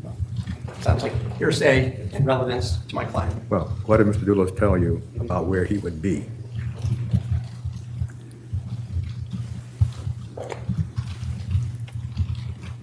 The response is, of course, going to come from the mouth of the declarant. And if it is hearsay, the court will have it stricken if it's offered for the truth. And I am not offering this for its truth, just to be very clear about this. So it is not being offered for a hearsay purpose. So at this point, the objection is overruled. Did you have a conversation with Mr. Dulos about where he would be on May 24, 2019 in the morning hours? Yes. What did he tell you about where he would be in the morning hours on May 24, 2019? He told me not to stop by the office on my way to New Canaan between 7 and 9 o'clock because he's going to have a meeting with his divorce lawyer. Okay, so let me tell you why this stands out. Remember, he just said in his testimony a little while ago that the only time that he would ever go to 4 Jefferson Crossing, which is the house that Fotis was living in / their office, the only day that he would go there in the mornings was on Monday. Otherwise, he would come on Monday, he would take one of the work trucks or Jeeps or Suburbans or whatever he was taking for that week. He would leave his Tacoma there all week, and he would take whatever work truck he was taking or work car he was taking, and he would not go back to that house in the morning again at all week. So here it is Friday, and Fotis is like, by the way, don't come to the house. I have a meeting with the attorney from 7 to 9, so I'll be at the house from 7 to 9. Don't come there in the morning. But he never came there in the mornings other than on Monday mornings. And would Mr. Dulos occasionally meet with attorneys at 4 Jefferson Crossing? Yes. And were you present at times when an attorney would come to visit with Mr. Dulos? He would always tell me to go get lunch, go check on 80 Mountain Spring Road. He did not want me to be present. And was this the first time, however, that Mr. Dulos gave you advance notice that an attorney would be coming to the office? I believe so, yes. Would you routinely go to the office in the morning? No. Every Monday. Every Monday, you said? Yes. Now, we've spoken about dirt bikes. I want to talk to you now about bicycles. Did Mr. Dulos own any bicycles? Yes. And was there a bicycle that Mr. Dulos owned that appeared to be older? Yes. This is important. What type too. of bicycle was this? He told me that's his childhood bicycle. It was, I don't remember the name of it. It was French made. I'm going to object to this as hearsay, and again, it had nothing to do with my client. It's Well- not in furtherance of. Well, first, well, we'll hear from counsel first. Judge, again, I'm not offering this to prove it was in fact his childhood bicycle. He's indicating that this is a particular bicycle and attributing certain facts to it, but I'm not offering those facts for the truth. It explains the description of the bicycle, which I'm about to ask. You can ask about the description. I don't think whatever Mr. Dulos may or may not have said about it, whether it's worth $1 million or worth $1 matters. Well, the response was, or began this way. Fotis Dulos said, well, previous to that response, what kind of bicycle was it? Was it an older bicycle? Yes. And so, counsel, you may continue the line. Did you ever see this bicycle? Yes. Describe it for the jury. It was older French-made bicycle, dark color. I want to say either brown or black, with like a racing bicycle with the horns on it. That's important. That's very important. Where did Mr. Dulos keep this bicycle? In the garage in Fort Jefferson. Where would he keep it in the garage? I believe it was hanging on one of those hooks in his garage. When you say hanging on a hook, where was the hook located? There were like heavy-duty hooks made for bicycles attached to the garage walls.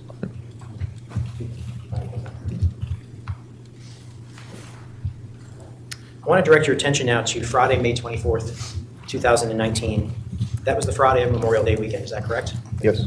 Okay, real quick, remember this description that he gave about the older style bicycle. It's like a childhood bicycle, the older style French made type bicycle, and it had like the horns. Remember that, because when we get to the part where they show the video evidence of the man on a bike that would have been at that time, they see somebody, and it's one of those very specific style bikes with the ram horn handlebars or whatever.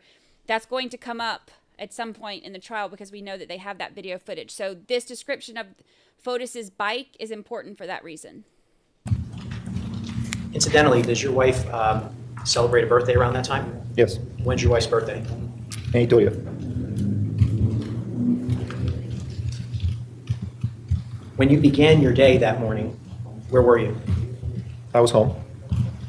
And can you just refresh the jury's memory as to where you live? 27 Springbrook, Simsbury.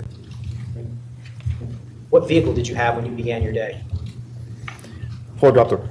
So he was driving the Raptor. When you left that morning, did you take your cellular phone with you? Yes. What was your cellular phone number at the time? 860-716-7363. Oh, dang, giving out his digits. You mentioned that you had the Raptor. For how long had you had that vehicle? Almost 2 weeks. In 2019, were you aware that the Raptor had what's known as an infotainment system? What do you mean by that? Well, do you know what an infotainment system is? No.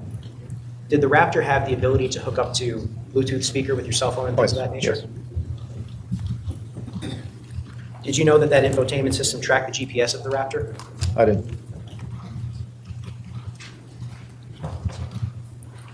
When you left your home in Simsbury that morning, where did you go? That's a good point too, because remember, whoever it was that pointed out a minute ago too, when Fotis would take Pavel's Tacoma and not tell him, and then Pavel would know because there was all of a sudden Starbucks cups in there and stuff.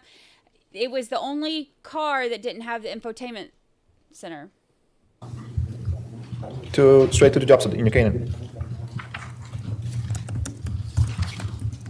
And the job site was located at 61 Sturbridge? Yes. Is it Sturbridge Hill? I believe Sturbridge Hill Road. On your way to 61 Sturbridge Hill Road, did you speak to anyone? Yes. On your cellular phone? Yes. Who did you speak to? My and my wife's friend, Anna. Approximately how long did you speak with her for? About 25 minutes. And without getting into too much of that conversation, it was about whether or not Anna was going to be attending your wife's birthday party, which was scheduled for the next day, correct? Yes.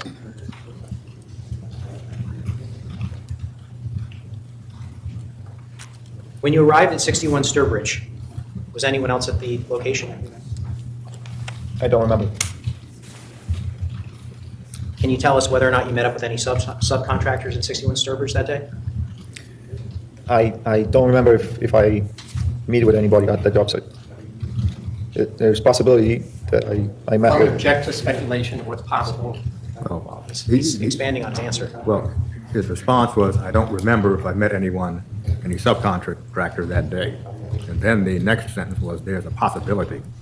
Well, the question had been responded to. You may ask another question. Mr. Gumini, May 24th, 2019 was, at the time, just another day of work for you. Is that correct? Yes, it was Friday before a long weekend. And so, because of that, have you occasionally had difficulty remembering exactly what you did on May 24th, 2019? Yes. You didn't know someday you'd be in court talking about... Objection, leading and argument. Yes. Well, it's not leading, it's not argumentative. The question is, essentially, has your memory been intact about that day? That's the question. Overruled. You didn't know someday you'd be in court talking about your whereabouts on May 24th, 2019, correct? That is.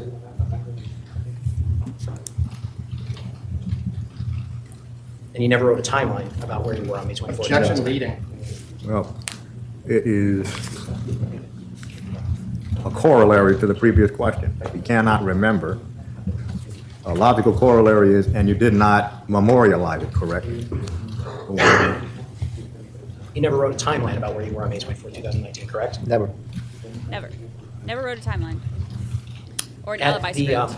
stage of the project that 61 Sturbridge was in at the time, what kind of work was being done at the house, if you recall? I believe the painter was finishing painting. The landscaping guys were doing seeding grass and installing plantings and things like that. I was installing hardware for doors, mirrors. It was basically done.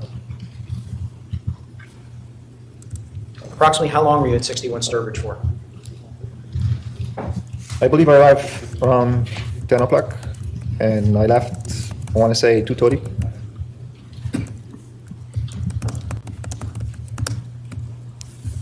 Did you ever meet up or see Mr. Dulos while you were in New Canaan? No. Incidentally, have you ever been to Jennifer Dulos' home in New Canaan at 69 Wells Lane? No. Did you speak with Mr. Dulos on the morning of May 24th? No. Did there come a point in time where you communicated with Mr. Dulos? Yes. Tell the jury about that communication. I believe at some point I sent him text message with invoice. I don't remember the conversation. He responded to me and he asked me what time I'm going to be back in Farmington, and I responded that it's going to be around 4:30, end of the day. And did he also ask you whether any progress had been made? Yes. Did you reply to that? I don't remember. What was the invoice for? For landscaping. And when you say for landscaping, was there landscaping work being done at 61 Sturbridge? Yes. Who was the landscaper, if you recall? Bill Woods.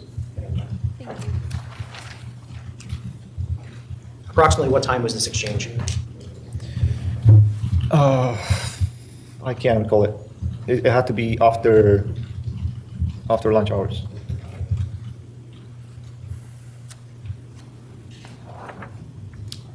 Did you ever leave 61 Sturbridge that day? It's possible that I went for lunch. Who would you have gone for lunch with? Well, again, he only indicates possible, so then the next question would clearly not be who did you go with if he doesn't know if he did. I'll rephrase. You don't have a recollection as to whether or not you went for lunch, correct? I don't. Did you go for lunch ever when you were working in New Canaan? Yes. Who did you go to lunch with? Sydney Vienna, the painting. Where did you go? There's a Chinese restaurant down the road in New Canaan. And you don't recall whether or not it was on May 24th or a different day, correct? It's possible.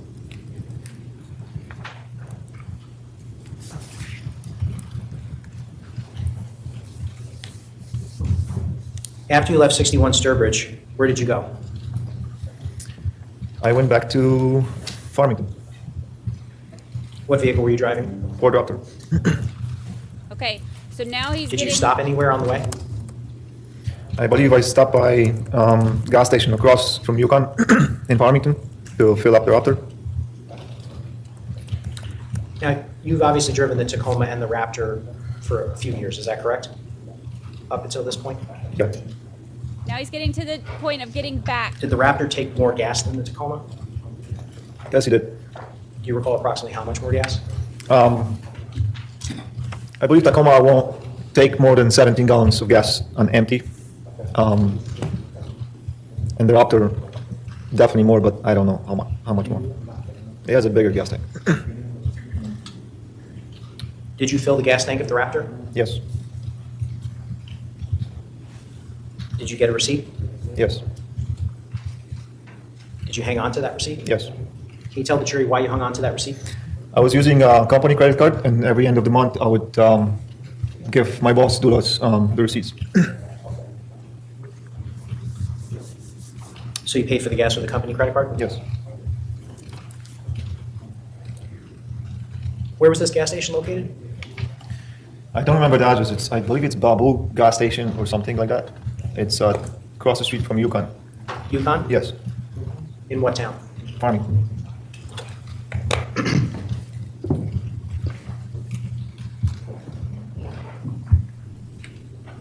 After you got gas, where did you go next? Fort Jefferson. Approximately what time did you arrive at Fort Jefferson? I want to say around 4:30, 4:40, around that time. Later on in the afternoon? Yes. And when you arrived at Fort Jefferson, can you indicate to the jury where you went? Actually, let me ask it this way. Where, if anywhere, did you park the Raptor when you arrived at Fort Jefferson? I must have just pulled straight in between the garages into the parking area. Okay, so now we're getting to the part where it's the end of the day Friday and he's going home. Now remember, he has not talked to Fotis since he sent in the invoice or whatever, told him he's going to be home about 4:30. So now he's arriving back. He gets to the home office, and that's what he's talking about now. This is where it starts getting to. And after you pulled straight in, did you see Mr. Dulos? No. Did you see the defendant? No. Did you see any vehicles? No. Did it appear that anyone was home? No. What did you do next? I went, I called Dulos to see where he is because we had an understanding that he's going to help me get my truck that evening. He didn't answer, so I went into the kitchen where I would usually leave the key for Tacoma to see if the key is there. And I saw a black iPhone on the island connected and charging, so I thought he might forgot his phone or something.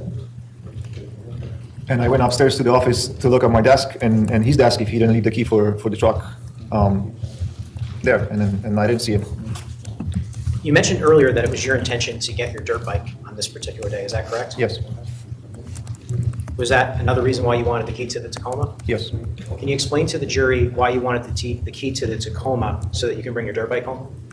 The Tacoma had a longer bed than the Ford Raptor. The Tacoma had a 6-foot bed, and the Raptor was only 5 feet, so I don't think the dirt bike would fit in the Raptor. And also, Tacoma being a smaller truck was lower, which makes it easier to load the dirt bike on it.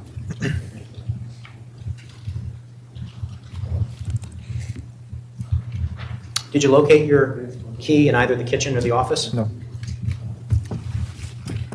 Incidentally, how were you able to access Fort Jefferson Crossing if no one was home? I have a key for the office and the house. Approximately how long did you have that key for? Probably since 2016. After you weren't able to locate your keys and Mr. Dulos didn't answer his phone, what did you do next? I took the Raptor and I went to 585 Deer Creek. And 585 Deer Cliff is located approximately how far away from Fort Jefferson Crossing? It's like a minute away. Now, you listed off several properties earlier that Ford Group owned. Was 585 Deer Cliff Road one of them? Yes. Can you describe to the jury the condition of 585 Deer Cliff on May 24th, 2000? Okay, so the 585 Deer Cliff, remember, this is the one that had the Porsche in it. It's the one that we saw I can't remember if it was pictures or video or whatever we saw, where it looked like all grown up around it. and it was basically being used for like storage and stuff. But this is where the porch was kept, and all of the grass and everything was all grown up. But it's right around the corner from the house and the workhouse. 2019? It was an old house. There was on the market, I believe, as property only. I think the house was going to be demolished.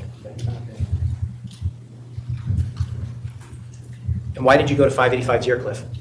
I wanted to grab 2x10, basically like a ramp to help me load the door bike. How did you know that there would be a 2x10 at 585 Deercliff? This is where I unload my door bike. I'm sorry, that's what you said, sir. This is where I unload the door bike when I brought back to Fort Jefferson. Was it your 2x10? I don't know. Could it be one from job site? Could it be one of mine? Where was the 2x10 stored at 585? In the garage. Was there anything else in the garage? Yeah. What else was in the garage? Crash, Porsche Cayenne, some big exterior doors, and leftover materials from job sites. Was 585 almost becoming a storage location for group at this The point? garage was, yes. Who owned the Porsche Cayenne, if you know? I believe it belonged Objection, to... speculation in here. Well, who owned the Porsche Cayenne? The court did not hear what came after that, if you know it. That's what the court thought it heard. He said, I believe. Well, the question, who owned the Porsche Cayenne, if you know? Was that the question, or was that not the question? That was the question, sir. Overruled. You may answer the question, Mr. Goodman. Can you repeat it, please? Who owned the Porsche Cayenne, if you know? I believe was registered on Jennifer Dulos. And you described it as crushed. What did you mean by that? It looks like someone hit a tree with it.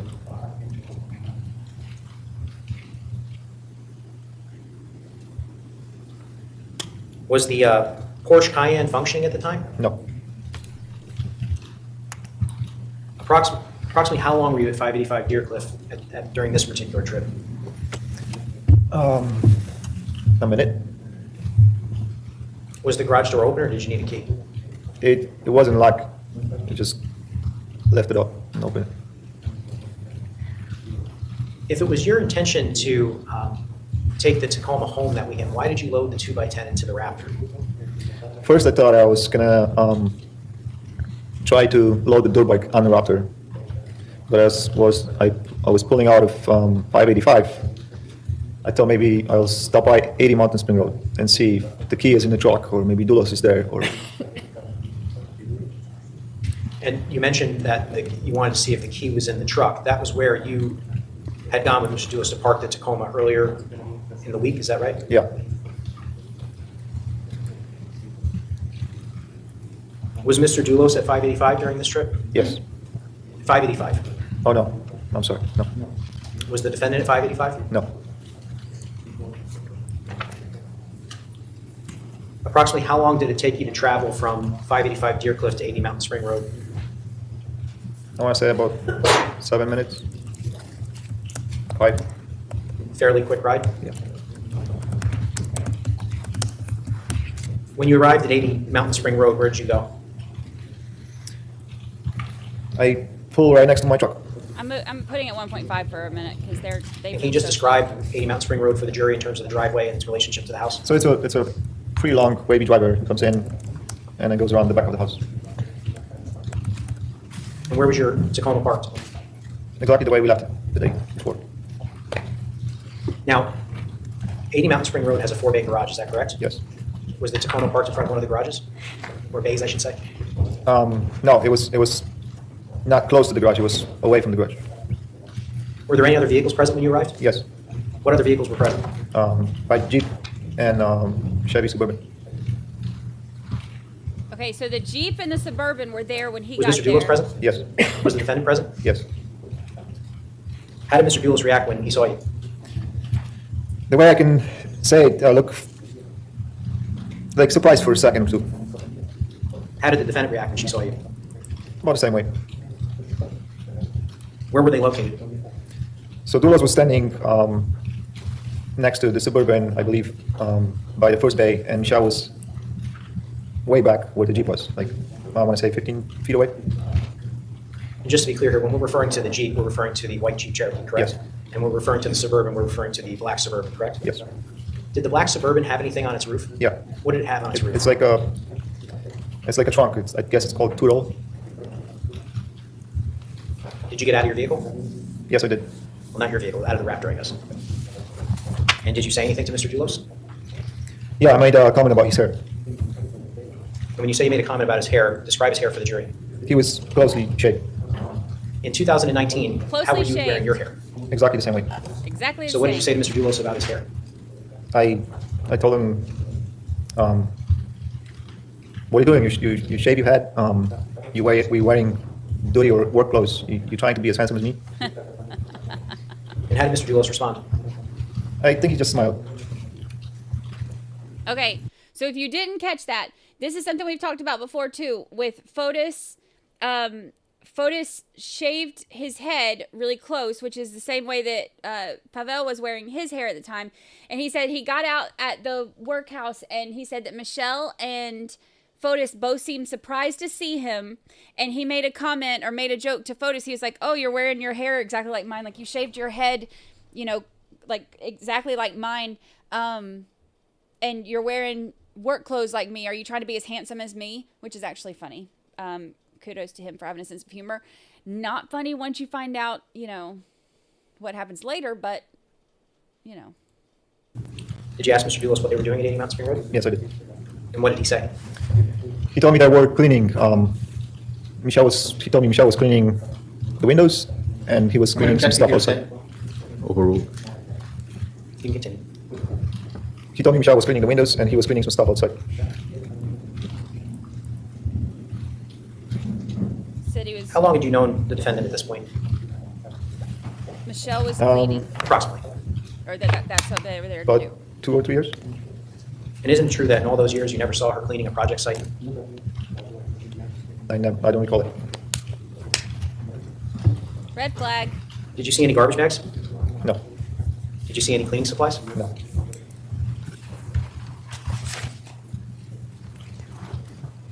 Red flag. Did you ever look inside either the Suburban or the Cherokee? No.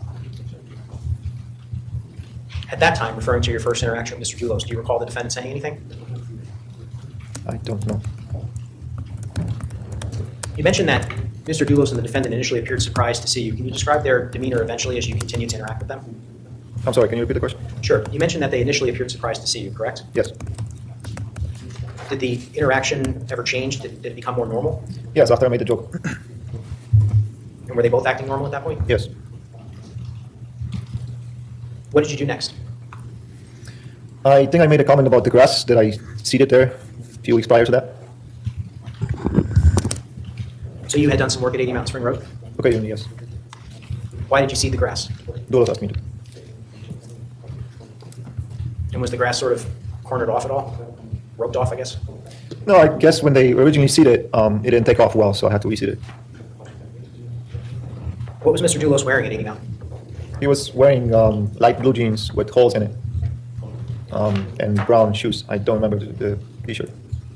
Do you recall what type of clothing the defendant was wearing? I believe she was in black leggings kind of pants. You mentioned the grass. Did you and Mr. Dulos walk around the property of 80 Mount? Yes. Can you describe to the jury what direction you went? We went around the front of the house and the back of the house, and we came back to the parking. So they walked around looking at grass at the house. Did the two of you speak about the grass at that point? Yes. What did Mr. Dulos say to you about the grass? I told him the grass looks very good. It took off. He's like, yeah, I think we're gonna sell the house, And it's when we went around the back patio, there was like 2 tracks, I want to say, tire marks. When the landscaping guy was doing some work there, he left. As you were walking around the property with Mr. Dulos, where was the defendant? Michelle stayed on the parking spot. Approximately how long did you walk around the property with Mr. Dulos? I don't know how long does it take to walk around the house. 2 minutes? 3? After you walked around the house, where did you go next? We all were standing by the first bay Nurse for God, thank you. of the garage. Miss T, welcome. Approximately how close to Mr. Dulos were you at this point? We were all next to each other. And if you could just maybe, just for the record, are we talking a couple of feet? Yes. And how far away were you from the defendant at this point? About the same distances from Dulos, within 2 or 3 feet. And did you have a discussion with Mr. Dulos in the defendant's presence at that time? Yes. What was the discussion about? I told Dulos if he could give me or ride with me to Fort Jefferson so we can leave one of the vehicles and he can give me right back so I can get my Tacoma. Because there was 4 cars and 3 people. And was the defendant present for this conversation? Yes. Did the defendant say anything during this conversation about where she was going to be going? Yeah, after Dulos told me, yeah, let's go, and then and I believe Michelle said that she has to go meet with somebody about some rugs, carpets. The best way I can remember.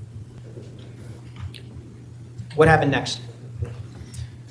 I got in a Raptor, and then I put the truck in reverse, and I look on a Tacoma, and I saw the key for my truck sticking from the passenger door. So I just want to be clear about this. When you say sticking from your passenger door, was it in the slot for the key? Yes. Did you retrieve your Tacoma key at that point? No, because I figured I'll be back there in 5-10 minutes. We'll make the sunset bigger for a minute. So what vehicle are you driving at this point? Ford Raptor. The last few minutes. Did you, Mr. Dulos, and the defendant all leave 80 Mountain at the same time? I left. I didn't see him in the mirror, but shortly after I met with Dulos at Fort Jefferson.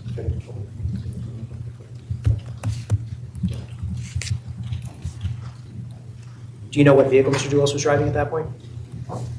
I believe the Chevy Suburban. And what vehicle was the defendant driving? The white Jeep. You indicated that you left. When you left 80 Mountain Spring Road, if you're coming out of the driveway, did you make a right or a left? I don't recall if I was backing out of the driveway or I turned around on the driveway, but I would take a right towards Fort Jefferson. And where did you go next? I went to 585 Degree. And this is the home that has the Porsche Cayenne? Yes. Why did you go back to 585? I want to leave the 2x10 there and my toolbox. How long did it take you to get from 80 Mountain Spring Road to 585? 5-7 minutes. Did the defendant or Mr. Dulos follow you to 585 in either of their vehicles? No. What did you do once you got back to 585?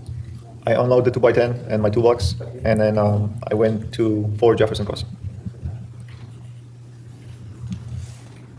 Approximately how long were you at 585 during this trip? A minute.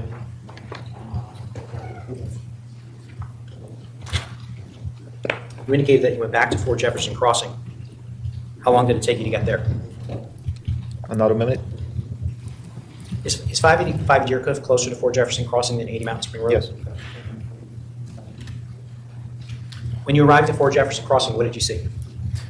I saw the black Suburban park in the left bay in the garage. Did you see Mr. Dulos? Yes. Did you see the defendant? No. Did you see the white Cherokee? No. Can you tell us whether or not the white Cherokee was on the property at that time? I don't remember seeing it. And with respect to Mr. Dulos, what did he do when you arrived back at Fort Jefferson Crossing? I believe he was doing something with his phone, either on the mudroom entry or in the kitchen. Can't remember exactly. And what happened next? He got into the Raptor and we went back to 80 Mountain Spring Road. And what was the purpose of going back to 80 Mountain Spring Road? To get my truck. Okay. Do you recall at this point? So they have all they leave the workhouse, and he, Michelle, and Fotis all leave and go to the house/office at Fort Jefferson. He stops by the Deer Cliff or whatever one, right there too, to drop off that wood. But they all go in separate cars, and the plan is to go back to get his truck so he could take his Tacoma. Whether or not you were driving the Raptor or was Mr. Dulos? I don't. And approximately how long did it take you to get back to 80 Mountain Spring Road? It was about the same distance as 585 from 80 Mountain Spring. He's wanting to, because remember his dirt bike's there too, and he wants to take his dirt bike for the weekend. So he's wanting to get his dirt bike, which is at Fort Jefferson, and he's wanting to have Fotis taken back to the workhouse to get his truck. Spring Road, so it's 7 minutes.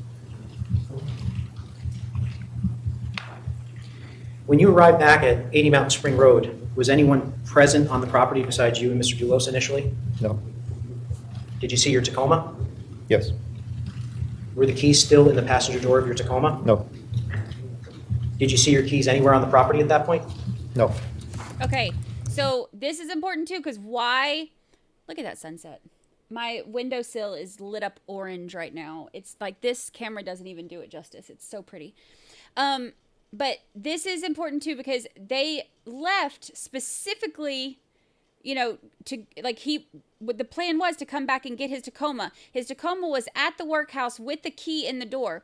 So he, Michelle, and Fotis go to the house. Michelle stays at the house. He and Fotis ride together back to the workhouse. He gets there, and now the key has been taken out of the door of the Tacoma. So why would, knowing that he's about to come back and take the Tacoma, why would she take the key for the Tacoma? Unless she didn't want him to take it. Did you speak to Mr. Dulos about the fact that the keys were missing? Yes. What did Mr. Dulos say to you? He says that Michelle has a key.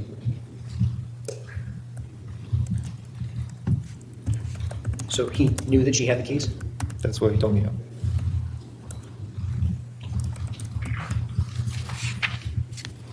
Did he say anything else to you at that point? Yes, he asked me if I wanted to just keep the Raptor for the weekend and leave the Tacoma at 80. Did you want to keep the Raptor? No. Why not? I didn't know if I'm going to fit the tour bike on a Raptor, and I wanted to take the tour bike home. So you were willing to try it earlier, but now that you had access to your Tacoma, you wanted your Tacoma back. Is that Yes. correct? Did you know Okay, I'm sorry. I have to stick my head out the window. I want to watch the very end of the sunset. Sorry. I'll be right back. that the defendant was going to be taking your keys? No. Did you tell her while you were all present at 80 Mountain Spring Road that she had permission to take your keys? No. Did she ever tell you that she was going to take your keys? No. Did Mr. Dulos ever tell you that she was going to take your keys? No.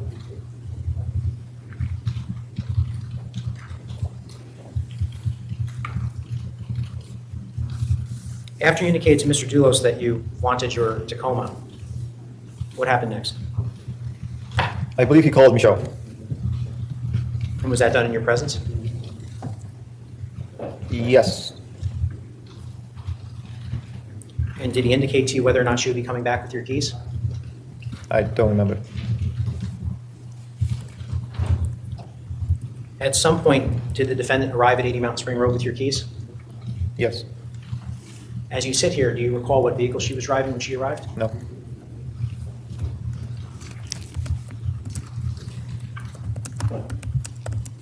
In between the time that you believe Mr. Dulos called the defendant and when she arrived with your keys, what were you and Mr. Dulos doing, if you recall?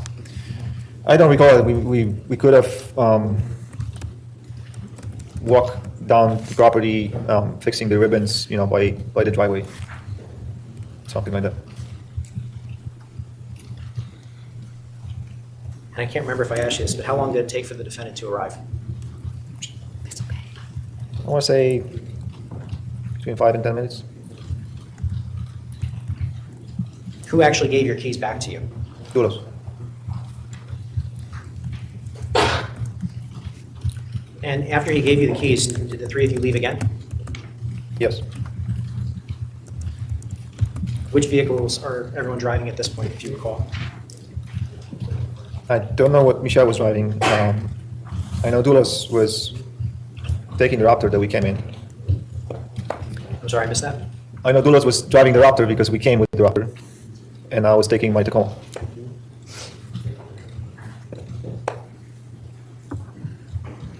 When you got in the Tacoma, did anything seem out of place in your vehicle? I don't recall it, no. Did you see anything that appeared to be blood in the vehicle? No.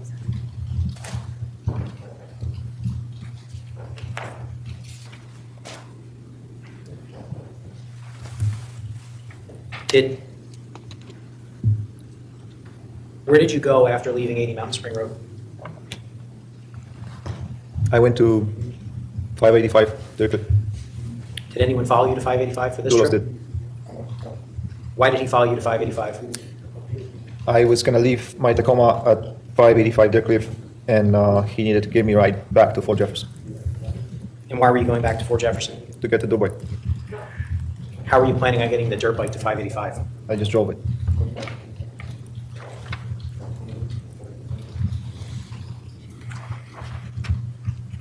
Did the defendant go back to 585 with you and Mr. Dulos? No.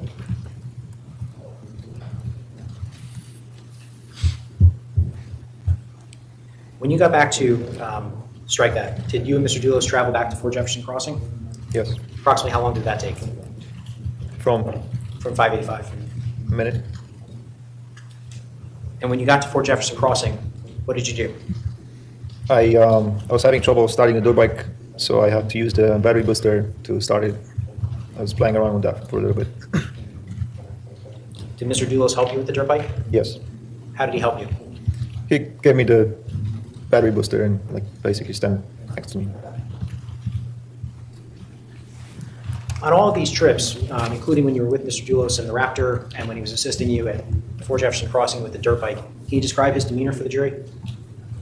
It was normal, calm. Did you see the defendant at Fort Jefferson Crossing at this point when you were jump starting the dirt bike? I don't recall it, no.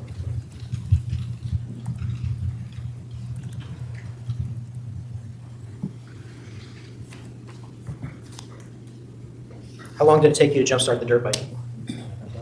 I don't remember. Did you get it started eventually? Yes. And what did you do with it? I drove it to 585 Deercliff. And after you got back to 585 Deercliff with your dirt bike, what did you do?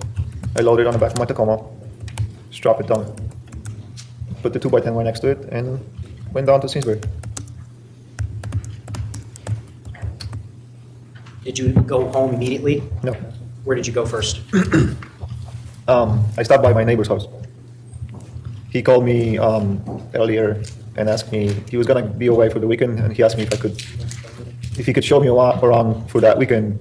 He's gonna want me to let his dog out because he's not gonna be home. And did you do so? No. Why not? I think they had some conversation with his wife, and he told me to come back later.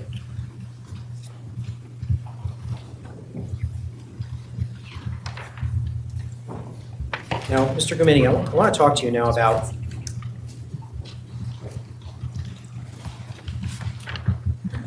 an agreement that you have with the state's attorney's office. Yes. This is the Are immunity. you familiar with that agreement? Which one? The grant of immunity? Yes. Now, Mr. Gomini, in 2019, did you retain the services of an attorney? Yes. And what's the name of your attorney? Lindy Urso. How did you get referred to Mr. Urso? I don't remember. It was one of Dulos' lawyers. When you say one of Dulos' lawyers, you're not meaning that Mr. Urso is one of Dulos' lawyers, correct? No, it was referred to me by one of Dulos' lawyers. And in 2019, Mr. Urso had a conversation with then State's Attorney Colangelo, is that correct? Yes. And former State's Attorney Colangelo indicated that you may not be charged with the crime of hindering prosecution if you agreed to cooperate with the investigation and prosecution of others in connection with the disappearance of Jennifer Farber Dulos on May 24, 2019. Is that correct? I believe that was verbal agreement at that time, yes. And more recently, specifically on December 4th, 2023, the current State's Attorney, Mr. Forensic, put that agreement in writing. Is that correct? Yes. May I have this marked for ID? Yes.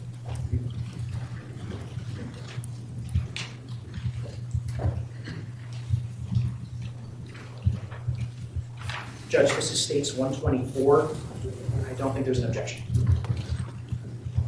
Is that the original? Or just a copy? No. I have no objection. States 124 admitted as full. Okay, we're gonna, if I may, Your Honor.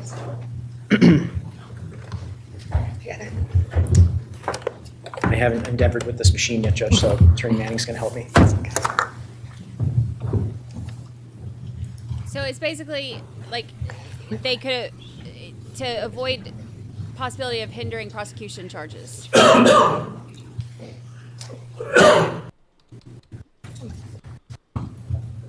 My boss, State's Attorney Forensic, to you in connection with this case? Yes. And it indicates that you will not be prosecuted in connection with this case unless you perjure yourself or act in contempt of court. Is that correct? Yes.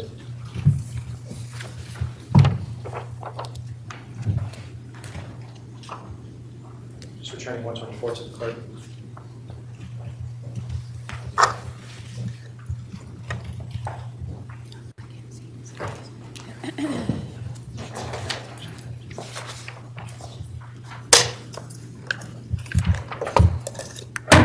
Thank you. What did you do on the evening of May 24th, if you recall? I'm sorry, can you repeat the question? Sure, May 24th, 2019, after you got home, do you recall what you did? No. I want to direct your attention now to that Saturday, May 25th, 2019. Did you and your family have plans? Yes. And what were those plans? It was my wife's birthday party.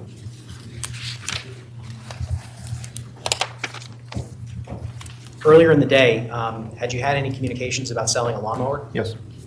Tell the jury about that. I have an ad on Craigslist, I believe, or that was... Your Honor, I'm going to object on relevance ground. I don't think this has anything, it certainly has nothing to do with my client. I don't think it has anything to do with the case. Well, the court does not know where this line leads, so the court is going to allow some leeway. Overruled. You remember it was on May 25th? Yes, I'm pretty sure. And you indicated you had an ad on Craigslist? I believe it was offer up for Craigslist.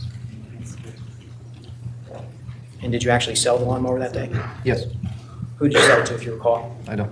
Is it a male or a female? I don't.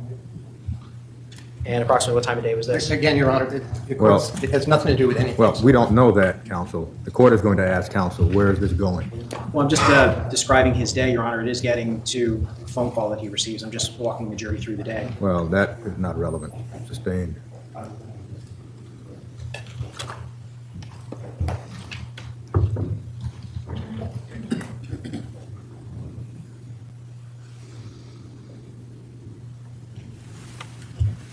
Do you recall what time your wife's birthday party started? I believe people will start coming in around lunchtime. And did you receive a phone call from Mr. Dulos on the 25th? Yes, I did. And approximately what time of day was this, if you recall? It had to be in the afternoon. And do you remember what Mr. Dulos said to you? That he doesn't have his phone to call him on this phone from now on. Okay. So now here we are all of a sudden the day after her disappearance and Fotis says, I don't have my phone anymore. Call me on this number from now on. Anything to you about Jennifer Dulos at that point? No. And didn't mention Jennifer. Did you receive this phone call? It had to be in the afternoon. And was he calling you from that new phone number that he'd given you the night before? I believe so. Describe that conversation for the jury. Dulos told me that Jennifer is missing.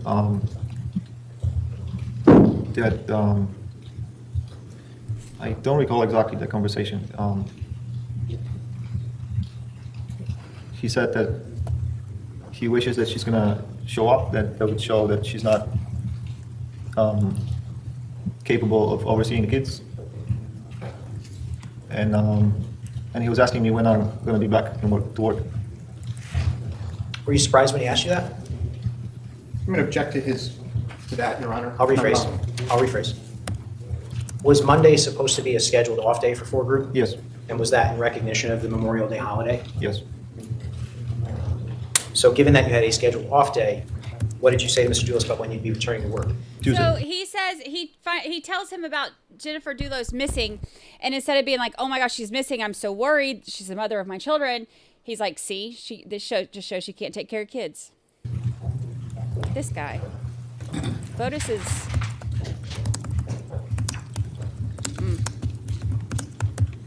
Did you see either Mr. Dulos or the defendant the weekend of May 25th, 26th, and including the holiday 27th? No.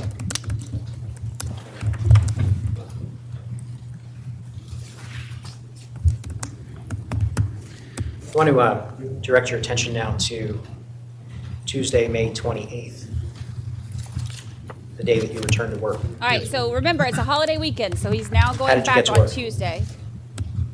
I drove my Tacoma. And do you recall whether or not this is the first time you'd operated it since Friday? I don't recall it. Approximately what time did you arrive at work? Around 8 o'clock in the morning. And just to be clear, when we say work, you're not driving directly to a project site. You're going to the office at 4 Jefferson Crossing. Is that correct? Yes. When you arrived at 4 Jefferson Crossing at 8 o'clock in the morning on Tuesday, May 28th, where did you go? I went into the kitchen for Jefferson Crossing. Yeah. Why did you go into the kitchen? To ask Dulos what vehicle I'm taking and give him the key to my Tacoma. And was this your routine every Monday? Yes.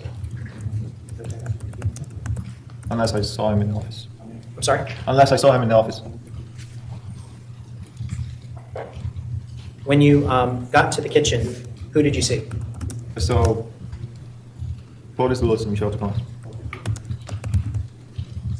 And where were they located? They were standing in the kitchen. And can you just describe the kitchen for the jury? So when you walk into the kitchen from the mudroom, there's a big island, kitchen, and dining room, dining table. And where were they standing? They were standing right next to the island. And did you have a conversation with Mr. Dulos and the defendant? Yes. What did Mr. Dulos say to you? Dulos told me that Jennifer is still missing. And I believe Michelle said that it could be the lawyers, they playing games. Could be the lawyers playing So after games. the defendant said... Okay, so here we go with the Gone Girl thing again. Because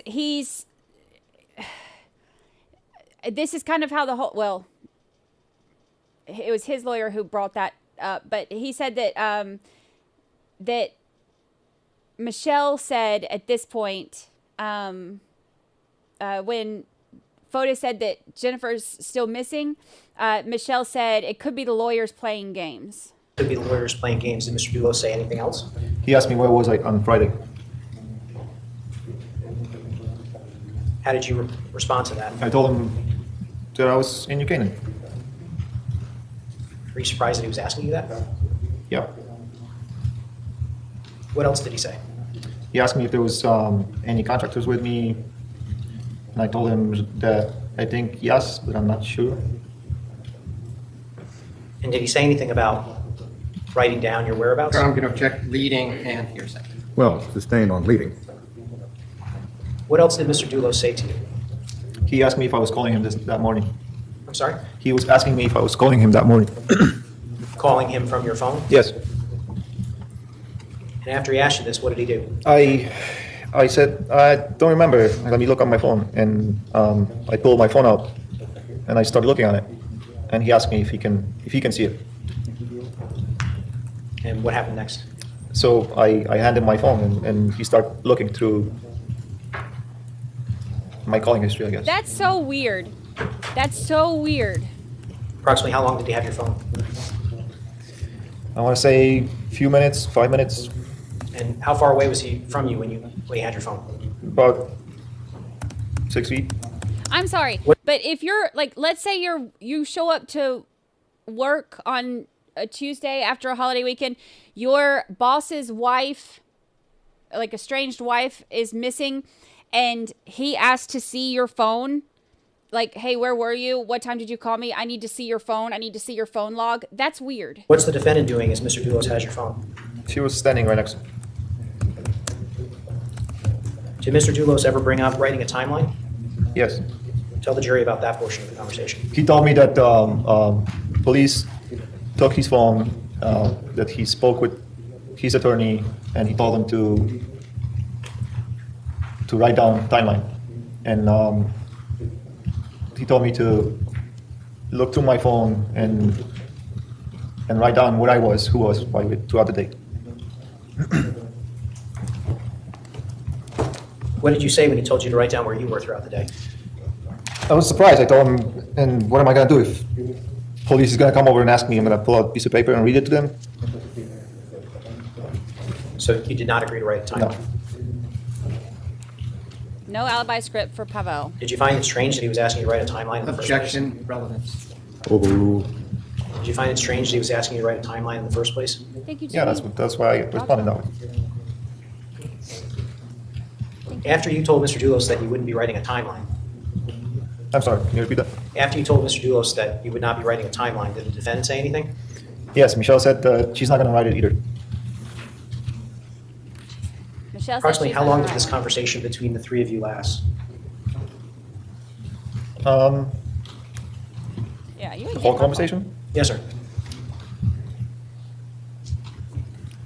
15 minutes?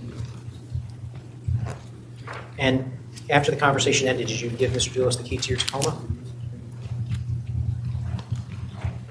Yes. What did you do next? You mean? Well, let me back up.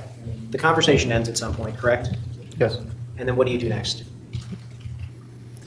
I was asking him what vehicle I'm taking, and after going back and forth with Michelle, he told me to take the Jeep. The white Jeep Cherokee? Yes. Incidentally, did you prefer the white Jeep Cherokee? Yes. Why? It was smaller, quieter vehicle. The Merritt Parkway that I was driving to and from work, it's a narrow road. This is probably a good place to. Okay, so let me just say, if my boss asked to see my phone, that's a no for me, dog. But also, my nurse asked to see my phone. My nurse asked to see my phone the other day. She was going to, she wanted to show me, because I was telling her about what I do or whatever, and so she wanted to show me a case with her grandfather, which is actually a really wild case, but we'll get into that some other time. But she wanted to show me a case, so she was like, here, I'll pull it up for you. Let me see your phone. I was like, my first thought is, as soon as she goes to type in, like, or put like the little thing in there to type something in, when she sees my search history, I was like sitting there like, I wish I'd have cleared my search history before I handed you my phone. But it was something. I felt super uncomfortable, super uncomfortable. But I was also like, keep in mind when you see my search history that I do true crime for a living. Just throwing that out there. Don't judge me. Provided Mr. Schoenhorn with clips of the surveillance footage, because we've put them on a separate disc so that we don't have to watch the entirety of the surveillance footage. And Mr. Schoenhorn has indicated a concern that it's his belief that the video, which has been clipped, has been slowed down and is inconsistent with the speed of the original surveillance footage. And so we're attempting to line them up so that we can verify one way or the other whether or not that's correct, and if so, to take appropriate action. So I don't know if the court can give us just maybe 5 more minutes. Well, perhaps more like 20 more minutes is more reasonable. If you have to correct something, because first of all, you have to determine whether the representation from counsel is accurate. Then if it is accurate, you have to try to sync it. Well, Your Honor, it's clear that at least one, if not two of the clips have been severely slowed down and then speeded up. The question is whether that's a glitch in the original or whether the copy that Mr. McGinnis wants to use has been altered, not by him, but by somebody. So that's what because that would otherwise not be in evidence. That's the issue. Perhaps what we should do is take a recess until 2:30. Please be seated. Thank you. I expect that we'll be fine. Let's get forward.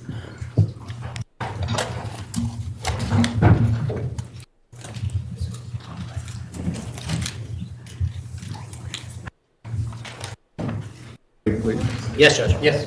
Ladies and gentlemen, because we are starting a bit late, we probably will not take our next recess until 3:45.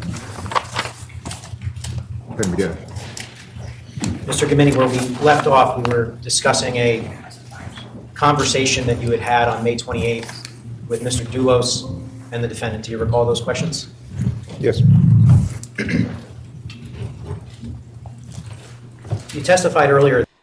You probably can't hear it. Can you I have my window open. Can you hear those waves? Oh. That sound. I am obsessed with that sound. That the defendant had taken your Better than keys the from hammer. Mountain Spring Road on May 24th, 2019. Is that correct? Yes. Much Did better the than subject of the defendant having your keys come up during this conversation on May 28th? Yes, he did. Ah, here Can you we go. explain to the jury how it came up? Dulos was asking me, how do I come back from New Canaan, and how do we met and all that on that day? And I told him that once I get to 80 Mountain Spring Road to pick up my truck, there was no key for it. And he told me not to mention that Michelle had a key. He said, don't So you mention brought up Michelle the had fact the that key. your key wasn't in Tacoma, and Mr. Dulos told you not to mention that Michelle had the key? Yes.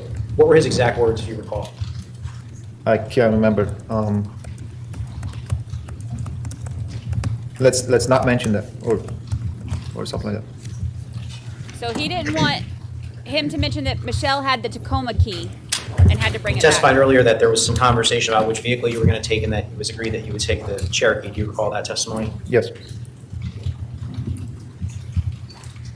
Before taking possession of the Cherokee, did you do anything with respect to your Toyota? Yes. Can you tell the jury what you did? So I load, I believe, some mirrors and some plumbing fixtures, maybe shower heads. They were delivered to the office. I loaded it into the Jeep so I can take him to New Canaan. And then I went back to my Tacoma to grab my tools and put them in the Jeep. And then when I look back behind the seats, I discover a red bucket with blue, I think it was hoodie or jacket. Oh. Where exactly was the bucket? Behind one of the seats. Behind one of the seats? Yes. Okay, do you recall which seat? I don't. Had you seen this bucket before? No. So all of a sudden there's a bucket with a hoodie in Did his you put the bucket, Tacoma. obviously not in the Tacoma if you've never seen it before? No, I didn't. Describe for the jury exactly what was in the bucket. Your Honor, I think we need a sidebar.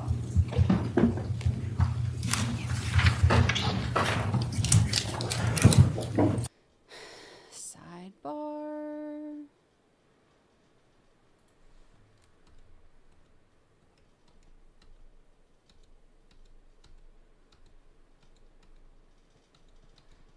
Sidebar. Well, I should say days ago. There will be times when there is a discussion about evidence that should be heard outside of the presence of the jury because there is no agreement as to whether certain evidence should be admitted, and counsel wish to argue whether certain evidence should be admitted. The reason you would be excused is so that you do not hear what that evidence is. So right now, we are going to excuse you. This is not a recess. Counsel will make their presentation, the court will rule, and then you will be brought back in. Don't be suspicious. Don't be suspicious.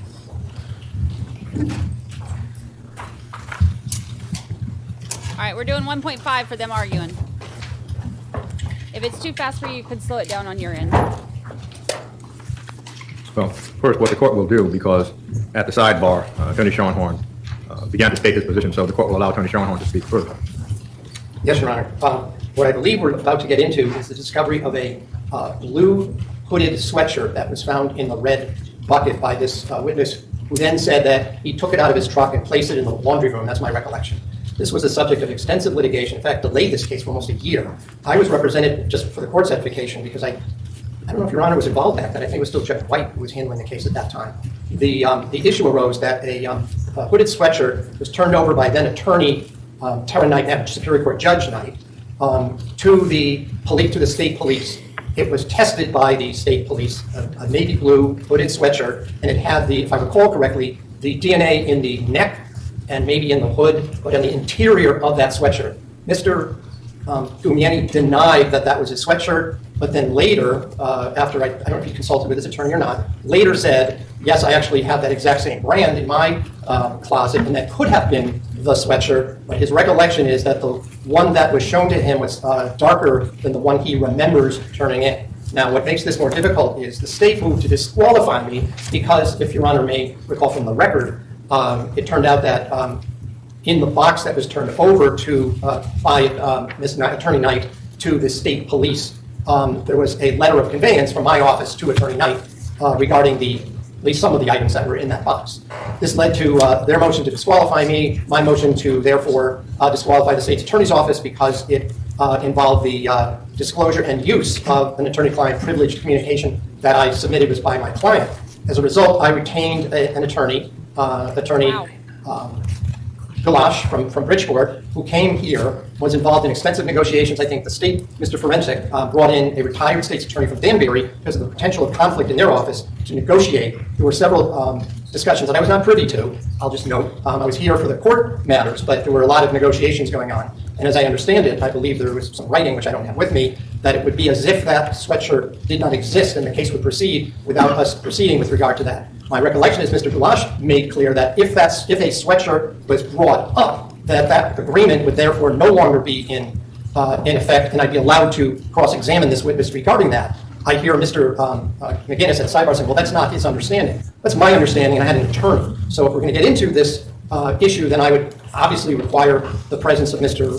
Gulash regarding the agreement, some of which I think was put on a record, if I'm not mistaken.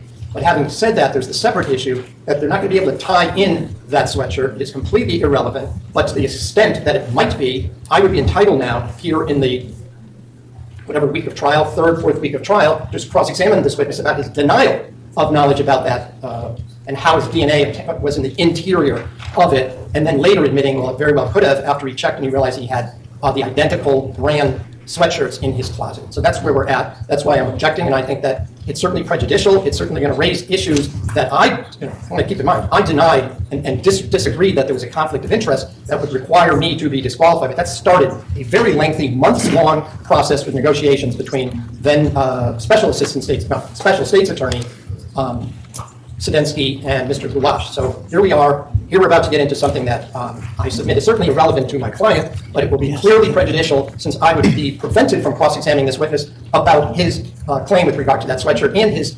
prevarication to the police about it until he gave it some additional thought. Well, is that agreement in writing? Judge, if I really want to be heard, Judge. Well, the court also wants to be heard. I understand, but... Not but, counsel. The court is going to be heard. Is the agreement in writing? It absolutely is. You may be heard. Thank you, Judge. And I apologize. I just, as I sit here listening to these arguments, I think it completely distorts the record. And so I apologize to the court for my riding the wave of zeal. But I'd like to just clear up the record once and for all as to this particular issue.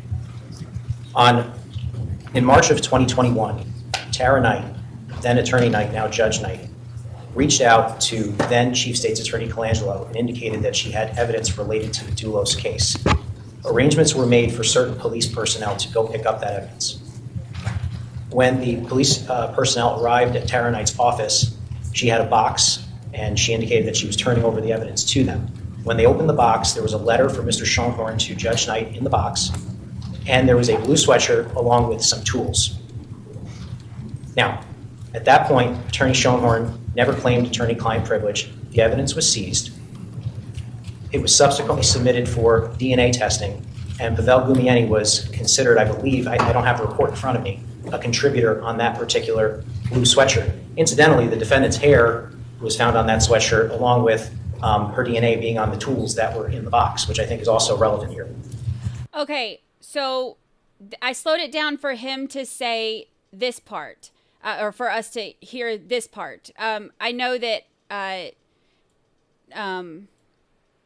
this, they're talking about how this was like extensive litigation and stuff, and it led to them, asking for the defense attorney for Shoehorn to be, removed from the case and stuff. So he's trying to explain what he's saying has happened. In March of 2021, the attorney who was the attorney at the time but is now a judge had said that she had evidence about the case. So the police went to pick it up, and it was a box of this evidence, and it had a letter from Shoehorn to the judge in the box, along with the hoodie that they're talking about that has now caused this big ruckus, and some tools. And he's talking about the DNA. He said that with the letter and stuff like that, he said that there was no attorney-client privilege that was used in the case, or in this, not in the case, but you know what I mean, like with this letter in the situation. They seized the information. He said that they did test the hoodie and the tools and all of that. They said Powell did have some of his DNA on there, which is not that surprising if, he was handling it or whatever. And, obviously it was in his truck. He said he took it in there and put it in the laundry room or something because it wasn't his. He didn't recognize it. So, I mean, it could, whatever. It's not like crazy. But also, he just said that Michelle, had her DNA. Did he say her DNA was on the tools? I think that's what he said. Hold on. Blue sweatshirt. Incidentally, the defendant's hair was found on that sweatshirt, along with her DNA being on the tools that were in the box, which I think is also relevant here. There we go. Attorney Schoenhorn indicated that her hair, Michelle's hair, was on. She had one of her hairs on the sweatshirt. Now, how would Michelle have gotten her hair on this sweatshirt that's in this bucket in the Tacoma that she wasn't in? That's kind of a big deal. We've talked a lot about how there's been nothing against Michelle as far as the other than, like Latour Day trash cans and her changing her story a lot during the interviews and stuff. But her hair on the sweatshirt that was in that bucket in the Tacoma, and her DNA on the tools. He would seek to introduce that sweatshirt. Attorney Schoenhorn indicated that he would seek to introduce that sweatshirt in evidence in support of, I guess, his theory that Pavel Gumieni was the bicycle rider that was seen on surveillance footage in Exhibit 386, which the court has not yet received into evidence. There's surveillance footage from New Canaan in which a bicyclist rides from the general direction of Waveney Park towards Jennifer Dulos' home. Okay, so this is a big deal too. So Shoehorn said that he was going to let this hoodie come in his whole theory that he was going to present to the jury is going to be that video that we're going to see of the bike, the person on the bike in the hoodie, he's going to say that it was Pavel and not Fotis, which is really messed up because we know it wasn't Pavel because he had, we know where he was. It's really messed up, but it's our theory of the case that is Mr. Dulos on his childhood bicycle. I told Mr. Schoenhorn at that point that if you seek to introduce this sweatshirt, which was identified as State Police Exhibit 591 through 596, I believe were the exact item numbers, that it was my position that he would be a witness in the case because he was a necessary witness in the chain of custody at that point. He insisted that he would not concede, that he would not introduce that sweatshirt in the case.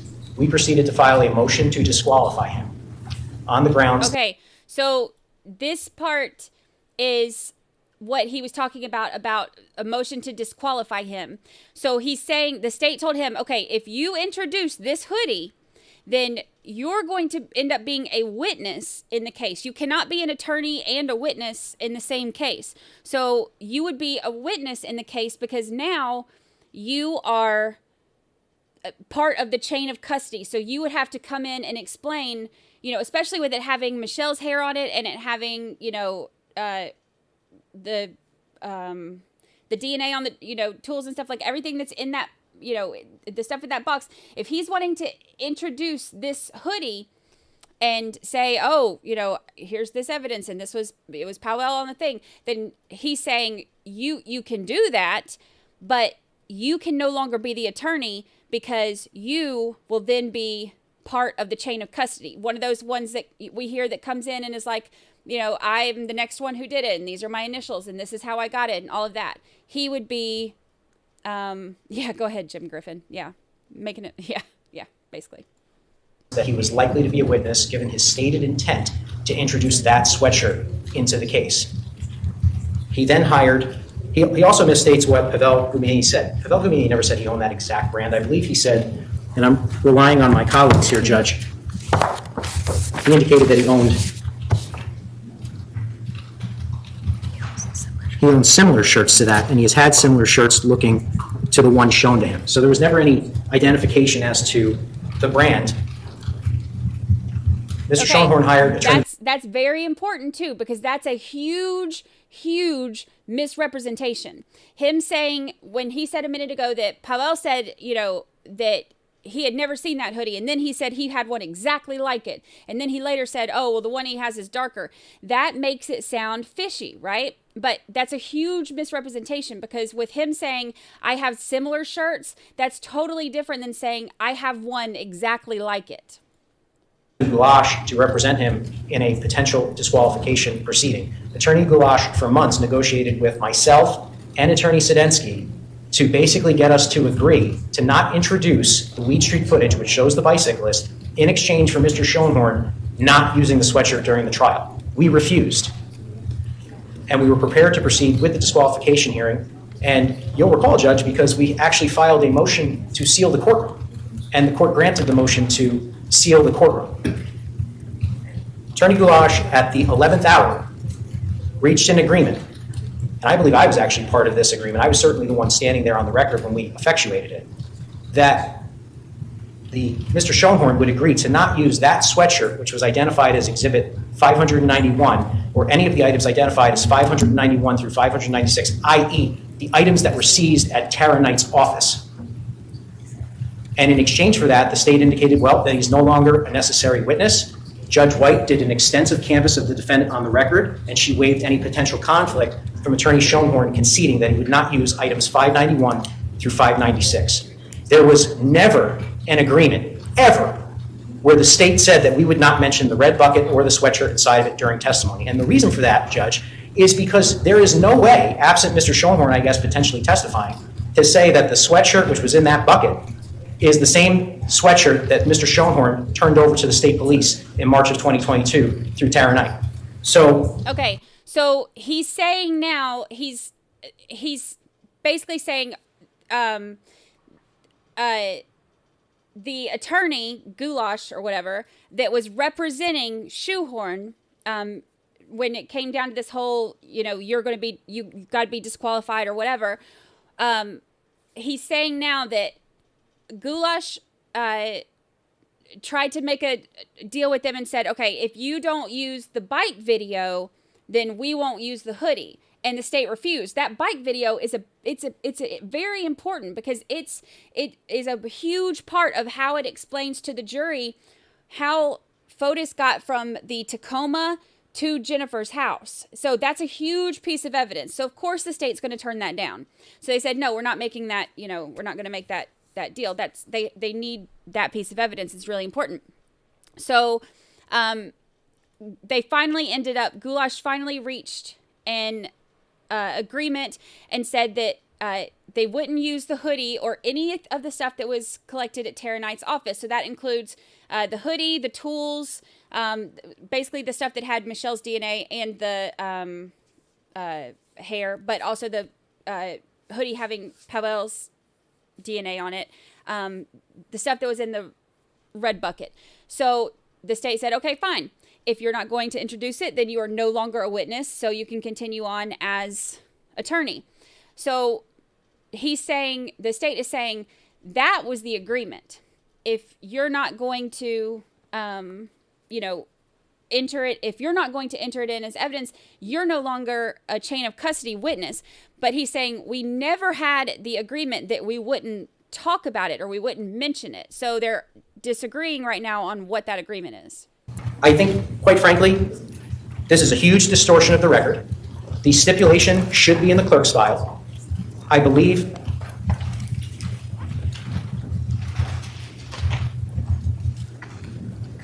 and I want to be clear, Judge, and I'm trying my best to stay calm. Ooh. I am saying this in the strongest of terms, that this is a complete distortion of the record, and I'm just going to pass forward the actual agreement in writing, which begins with stipulation regarding state police evidence items 591 through 596. Thank you. He said, I'm trying to stay calm. And this is full already, correct? Well, Judge, that was a stipulated agreement between the parties. I don't know if it was received. Out of another proceeding. Correct, sir. Yes.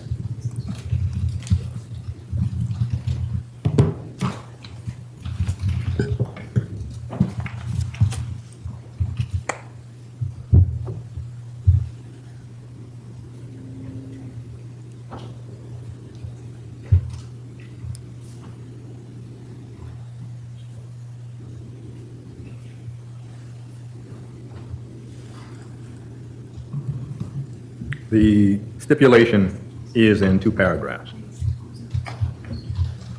The first paragraph reads,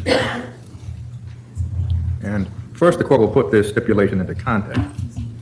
The stipulation is an agreement that addresses whether Attorney Schoenhorn is likely to be a necessary witness at trial. That's the context of the stipulation. The defendant, this is paragraph 1, the defendant will not under any circumstances introduce any evidence during trial in the above captioned matters concerning a box or its contents which were seized at then Attorney Tara Knight's office on March 23, 2021 and logged into evidence as state police items 0591 through 0596. And the parties will proceed as though the contents of the box do not exist. Now, so that the court is clear, the bucket and the hoodie are not contents of the box. That's a question. There was never any evidence that they were, Judge. And so, to be clear, the state does not concede that that's the same sweatshirt. As a matter of fact, when Pavel Gumini was interviewed about it, he indicated that the sweatshirt that he saw was darker in color. And so the only evidence is it wasn't the same sweatshirt. And there was no bucket in the box, correct? There was not, sir.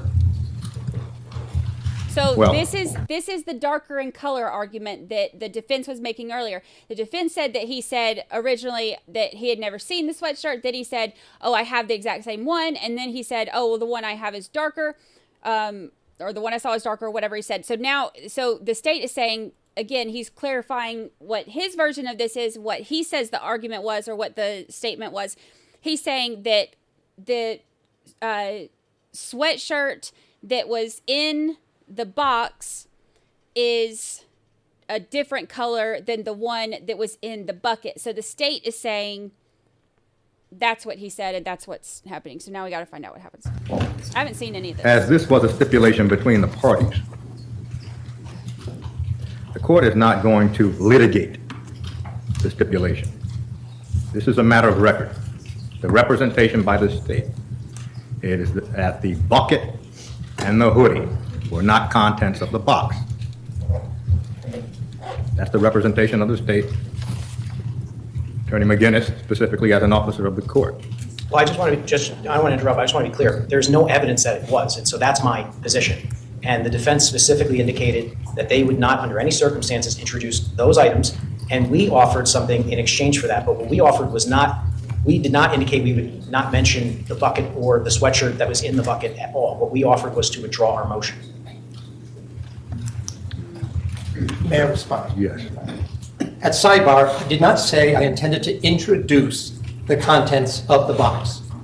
What I said at sidebar is this opens the door to me cross-examining this witness about him being shown a sweatshirt that had been tested by the lab. He was told it had his DNA in it, but he claimed he didn't recognize it. He doesn't know how his DNA got on it. And then later, I don't remember, I'd have to go back and look at the report. At a later time, he contacted the police, I can't remember directly or through his attorney, that said, well, wait a minute, I went back and I looked at my sweatshirts that I have in my closet, and I realized that very well could be my sweatshirt. So it goes to the right to cross-examine the witness. I and my attorney took the position that there was no basis whatsoever for me to be a witness, since I never intended to introduce the actual sweatshirt. It's on video that this witness was interrogated about it, shown a sweatshirt. It has the initials CMR, which Your Honor now knows are the initials of Christine M. Roy, since we've seen her name and her initials on dozens of items. And therefore, I wanted to alert the court that as a result of that, I would intend to cross-examine this witness about his reaction to being shown a sweatshirt, his claim that he was shown a navy blue sweatshirt, and that it was actually the one he saw was lighter than that he recalls, and therefore it goes directly to the right of cross-examination. But I also want to point out, this is also putting the cart before the horse, because the claim, the court should look at these so-called bicycle videos. It's a misrepresentation that this bicyclist that one sees for approximately 2 or 3 seconds is in any way clear, visible. You cannot tell gender, height, anything. Somebody whizzes by in a camera, I should note, one of which is stop action. So you see blurry clips. So the fact that this probably is not even relevant anyway, the court should understand this goes down a slippery slope. If it's allowed in, I believe I have the right to cross-examine, and I'm not going to introduce the contents of the box. And that's all I stipulated to. But in addition, if the court, this is the theory. This is the theory that the police made up. There's a bicyclist a half hour away from Wells Lane, riding on a street called Weed Street in New Canaan. It is not even a direct route to Wells Lane, and it's certainly not captured on any cameras near Wells Lane. So to suggest that there is a bucket with a sweatshirt in it, that somehow the court or that the jury should then infer from that from a anonymous bicyclist, that this might be the same thing, when there's no evidence of that, and there's no evidence of a bicyclist arriving at Wells Lane, gets back to the issue of what I would get to cross-examine about. Well, first, as the court reads the stipulation uses the language introduce any evidence. The court is reading that broadly. The court is not reading that as the first party to introduce this evidence is the party that is introducing this evidence. The court reads that as Christina Roy puts into evidence at any time, even through cross-examination. So, again, the fact that the stipulation reads introduce any evidence does not, in this court's view, indicate that the only way that evidence can be introduced is through other than cross-examination. The state does not intend to introduce evidence of the box. The state is introducing evidence of a bucket and a hoodie in the back of the Tacoma. How we get to the box at Attorney Knight's office is a mystery. It's a mystery.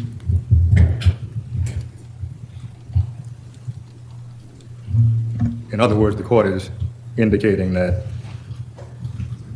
the fact that the state is introducing evidence of a bucket and Christine Roy is the forensics. Remember, she was showing some of the evidence and stuff that they went through. So that's why her initials are on so many things. She's one of the evidence people. a hoodie does not carry us to cross-examination concerning a box in the possession of Attorney Knight.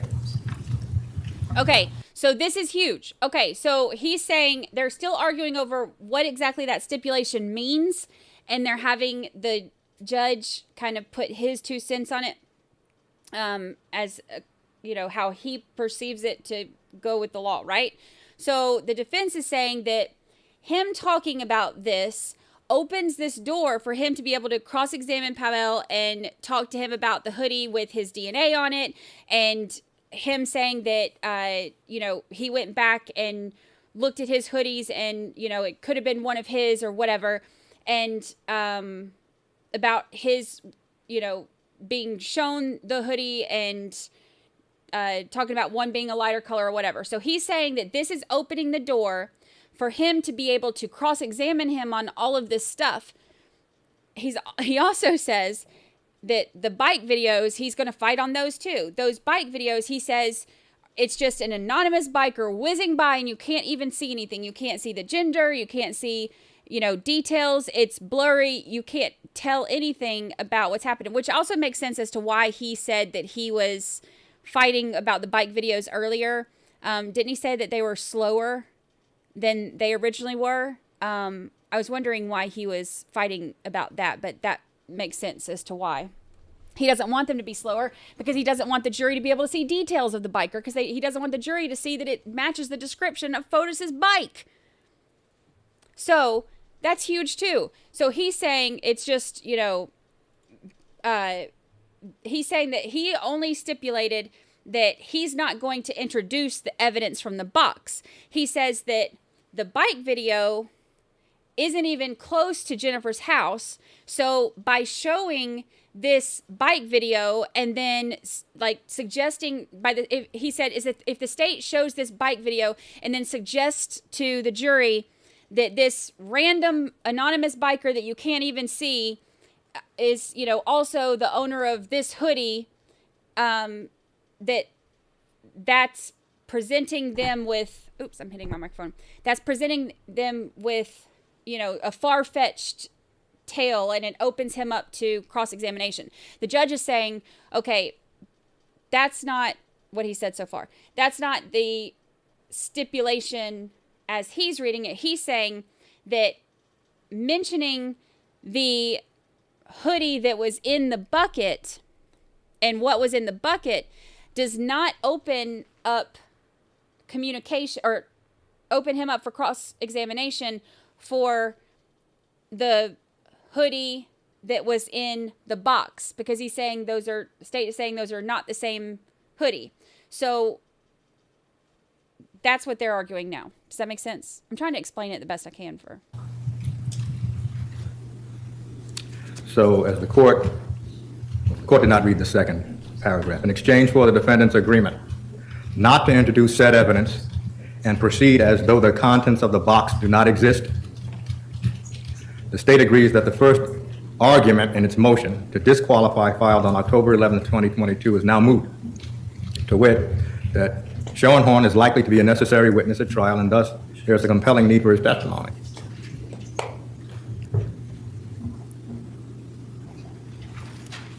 In order for us to even understand the stipulation, we have to understand the distinction between what's in the box and what's in the Tacoma. Yes. The state is representing that there's no evidence that what was in the Tacoma was in the box. And I'm representing to the court that it very well may have, and therefore I'm a right to. He was questioned, forget about the box, he was questioned about a sweatshirt. Because when this sweatshirt was turned in, there was no DNA testing, et cetera, et cetera.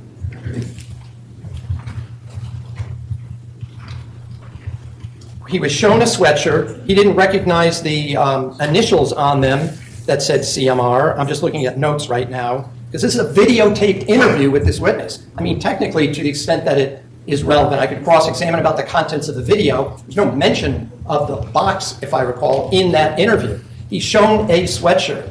He denies that it's his sweatshirt. He then says, well, this looks darker than the sweatshirt that I recall seeing. And the problem is that these so-called blurry videos show a very dark, almost black hooded sweatshirt. So I'm saying this is a slippery slope, because it's also putting, as I said, the cart before the horse. The court has to even entertain whether these clips, these fast clips of a blurry bicyclist have anything to do with this case.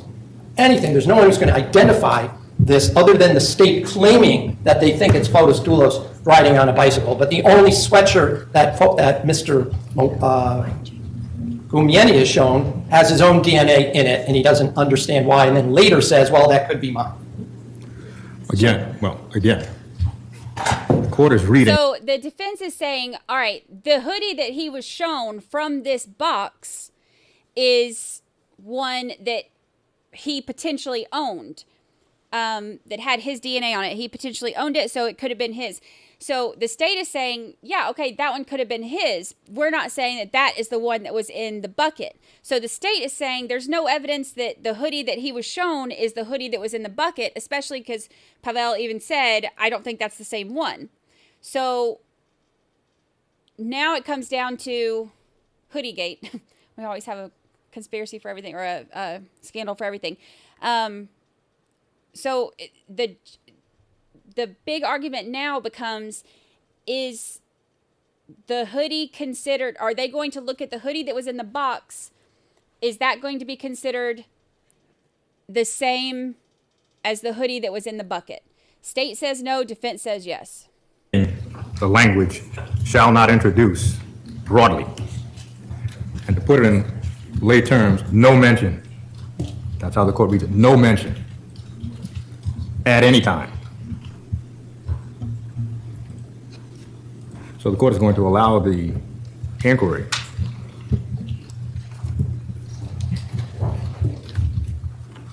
Of course, these matters are preserved for appellate review. But again, the court is not going to choke the spirit of the stipulation by using, the court is going to use this term, a noose, for the term shall not introduce. We're not going to choke the stipulation for it simply to mean other than in cross-examination. We can bring the jury back in. So he's going I'm not sure I understand. Does that mean the court is precluding me from cross-examining this witness about his interrogation by the police regarding them showing him a dark sweatshirt? If that is contents of the box, yes. Well, to be honest, I don't believe that the video indicates where it came from. I'm assuming that's what they showed him, but again, just based on the chronology. But I want to be clear that the court is precluding me from cross-examining the witness about being shown a sweatshirt that they told him had his DNA, that he denied it was his, later said it might be his, but it was a different color. It was darker than the one he recalls seeing in a bucket. McGinnis. Judge, the defendant precluded herself when she entered into this agreement. Mr. Schoenhorn precluded himself when he entered into this agreement in exchange for the state withdrawing a very colorable motion to disqualify. And it is the height of disingenuousness to stand here and say, they showed him a sweatshirt from the contents of the box that I've agreed not under any circumstances to mention, and proceed as though it doesn't exist, and then to cross-examine him about those very contents. The court is in agreement with the characterization that it is the stipulation that precludes the cross-examination, not the court. That's big. We can bring the jury in. Ms. Russell, thank you. Thank you. I hope my pausing to explain helps. Mildred, thank you. Let's take a moment to remember that 5 children had their mother taken by a monster, their own father. That's so sad. This makes me so sad. I hate that for those kids.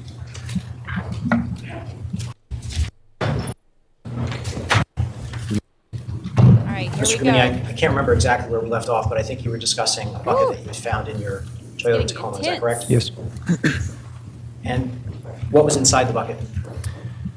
I believe it was like hoodie or jacket, blue color. And what color was the bucket? Red.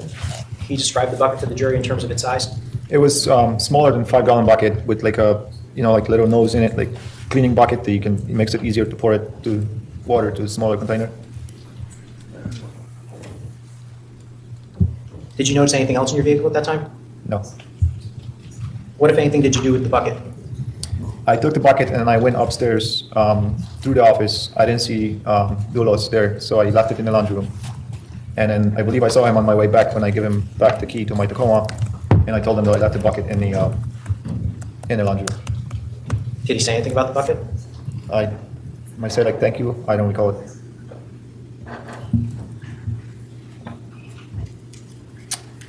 After you had this conversation with Mr. Dulos, what did you do? I went to work, went to New Canaan. Back to 61 Sturbridge? Yes, And what vehicle did you take? the Jeep. Where did you park your Tacoma at 4 Jefferson Crossing prior to leaving? I believe I left it at the grass parking spot.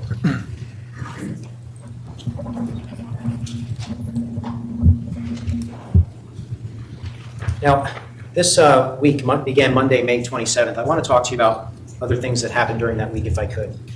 Did there come a point during that week where you helped the defendant move firewood? Yes. Do you recall exactly what day that was? No. But you can tell us it's sometime the week of May 27th? I believe so, yes. Where were you moving firewood from? He has a woodshed on right back corner of his property. And did the topic of Jennifer Dulos' disappearance come up? Yes. Who brought it up? Michelle. And do you recall what the defendant said to you about Jennifer Dulos' disappearance? Yes, so Michelle was upset that her and her daughter pictures were posted by the news online. And she said, I'm gonna kill that fucking bitch when she's gonna turn up. Oh. And I said, don't say that. And she said that she's gonna be suing the news. She's writing down who posted what pictures. And I believe at that time, Dulos walked out of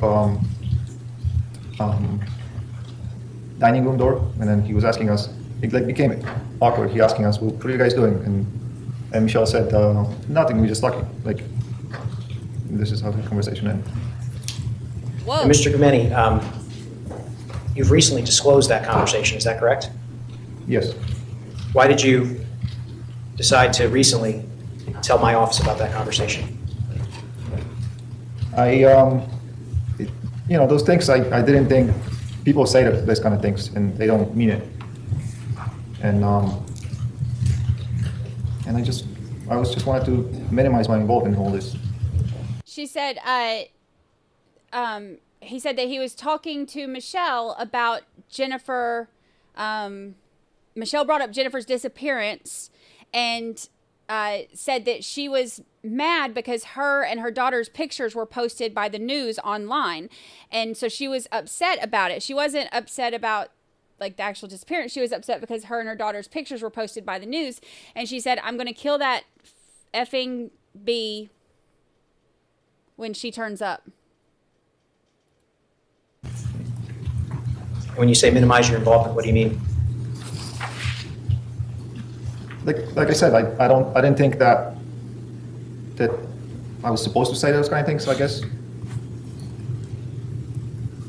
Did there come a point in time that same week where you had a conversation with Mr. Dulos about your vehicle? Yes. Do you recall what day this was? I don't. With ever since I gave police my phone, I basically couldn't recover exactly the dates and times of what things happened when. Can you give us an estimate as to when this conversation took place? I believe it was either Tuesday or Wednesday.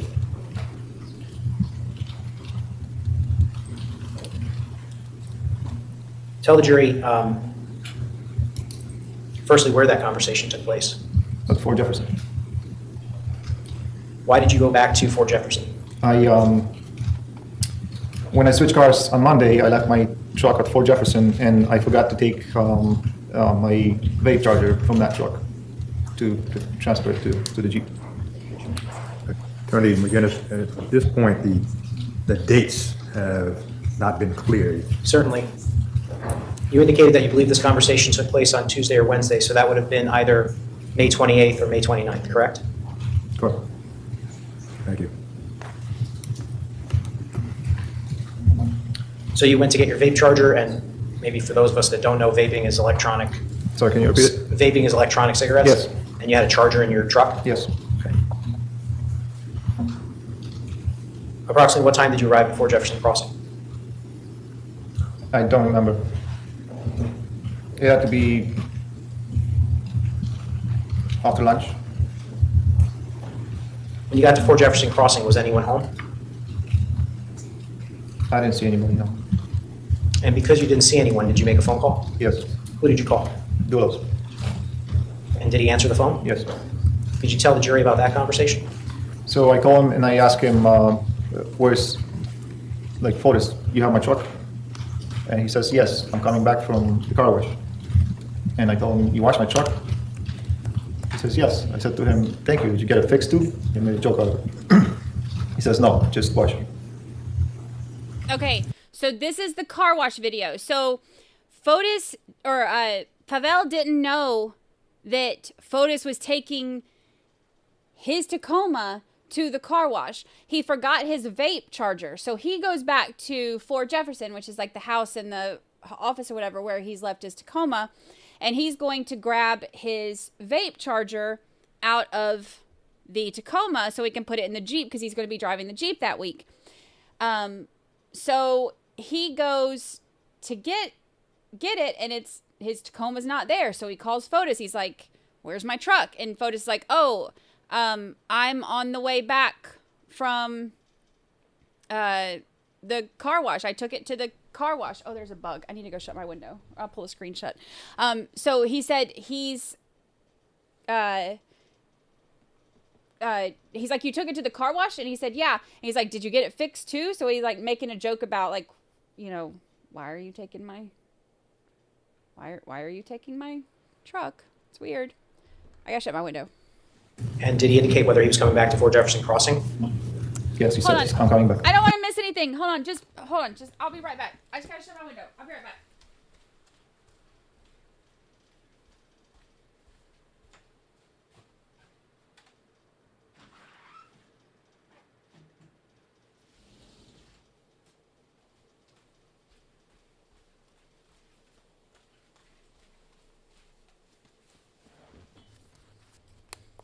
Okay. I didn't want bugs coming in. I had to shut my screen. From the car wash. Did he arrive back at Fort Jefferson Crossing? Approximately how long between your phone call with Mr. Dulos did he arrive at Fort Jefferson Crossing? I don't know. Not long, few minutes, 10 minutes, 15 minutes. And on which date is this, please? He's indicating either Tuesday the 28th or Wednesday the 29th. Thank you. You're not sure which date, correct? And when he arrived at Fort Jefferson Crossing, where did he go? He parked the car on the grass parking area. Were you able to view your Tacoma? Yes. How did the exterior appear to you? It was just washed. And when Mr. Dulos parked the Tacoma, what happened next? He opened the door and he started playing with the side handle on the seat, and he told me, "What's up with this? This doesn't work. The seats are not original." He told me, "They look ghetto. You should get rid of them. You should change them." He said they look And ghetto. I told him, "Yeah, I know it's the truck has other problems. I gotta get to it. It's leaking oil and things like that." And I told him, "I'll get to it." But he told me, no, you should change the seats. You should fix the truck, sell it, or lower the price, and sell the truck. I'll give you a good deal on the Jeep." I'm object to hearsay. The court is not here. It is being offered by counsel for the truth of the matter asserted. That's correct, Judge. Overruled. And I told him, I don't want your Jeep. I need something that's all-wheel drive for snow plowing. You indicated lower the price on your vehicle. Were you trying to sell your vehicle? I had that in mind for like a year to upgrade it to get a better truck, but I didn't post it anywhere.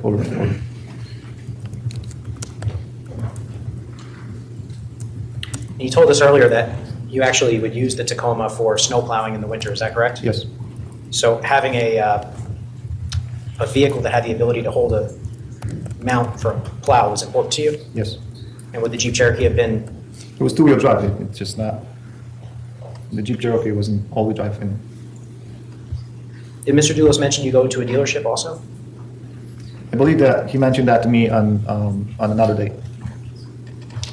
When Mr. Dulos arrived back from the car wash, was he alone? Yes. Did you see the defendant at any point during this conversation with Mr. Dulos about the car wash? I don't recall it, no.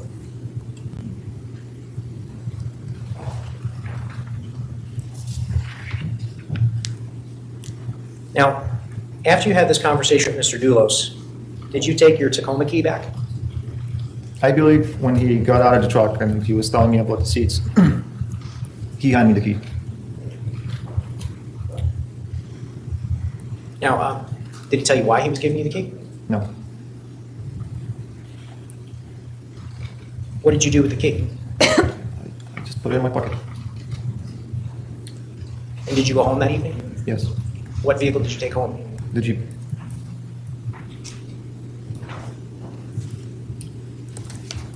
When you were speaking with Mr. Dulos, did you have a chance to look inside the vehicle also? When I was when I got in there to grab my jewel charger, I looked inside. Yes. And how did the interior of the vehicle appear? It looked clean.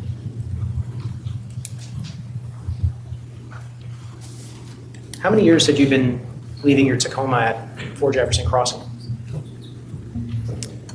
When I was managing projects around Farmington area, I would not drive company vehicles as much. So mainly there was 2 projects that I did in New Canaan and I believe Darien. There was 175. I can't remember the others. So I want to say like a year, maybe 1.5 years. And had Mr. Dulos ever washed your truck? Prior to that day? Yes. No. Had he ever had the interior of your truck cleaned? No. Whoa. Did you ask Mr. Dulos to do either of those things? Sorry. No. I'm hitting buttons. Don't press buttons, Brandi. Now, after you went home with the Jeep, did there come a point in time that same week where Mr. Dulos called you about your Tacoma? Yes. Do you recall what day that was? No. What did Mr. Dulos say to you in that conversation? He said, he called me and he told me, the news are here, your truck is outside, I don't have a key. If I may, Judge, it's being offered to explain why he went back to 4 Jefferson Crossing. Doesn't sound like it's going there. Well, the Doesn't sound like it's going there. question was, what did he say? And the response, the beginning of the response was, the news is here. So can you sharpen the question, please, Attorney McGinnis? Did Mr. Dulos in that conversation ask you to do anything? Yes. What did he ask you to do during that conversation? He asked me to come up to 4 Jefferson and take my truck home or park it in the garage. Okay, that's suspicious too. And did he tell you why? Because the news were there. And he didn't have a key. Did you go to 4 Jefferson Crossing? Yes. Who did you go to 4 Jefferson Crossing with? I asked my wife to give me one.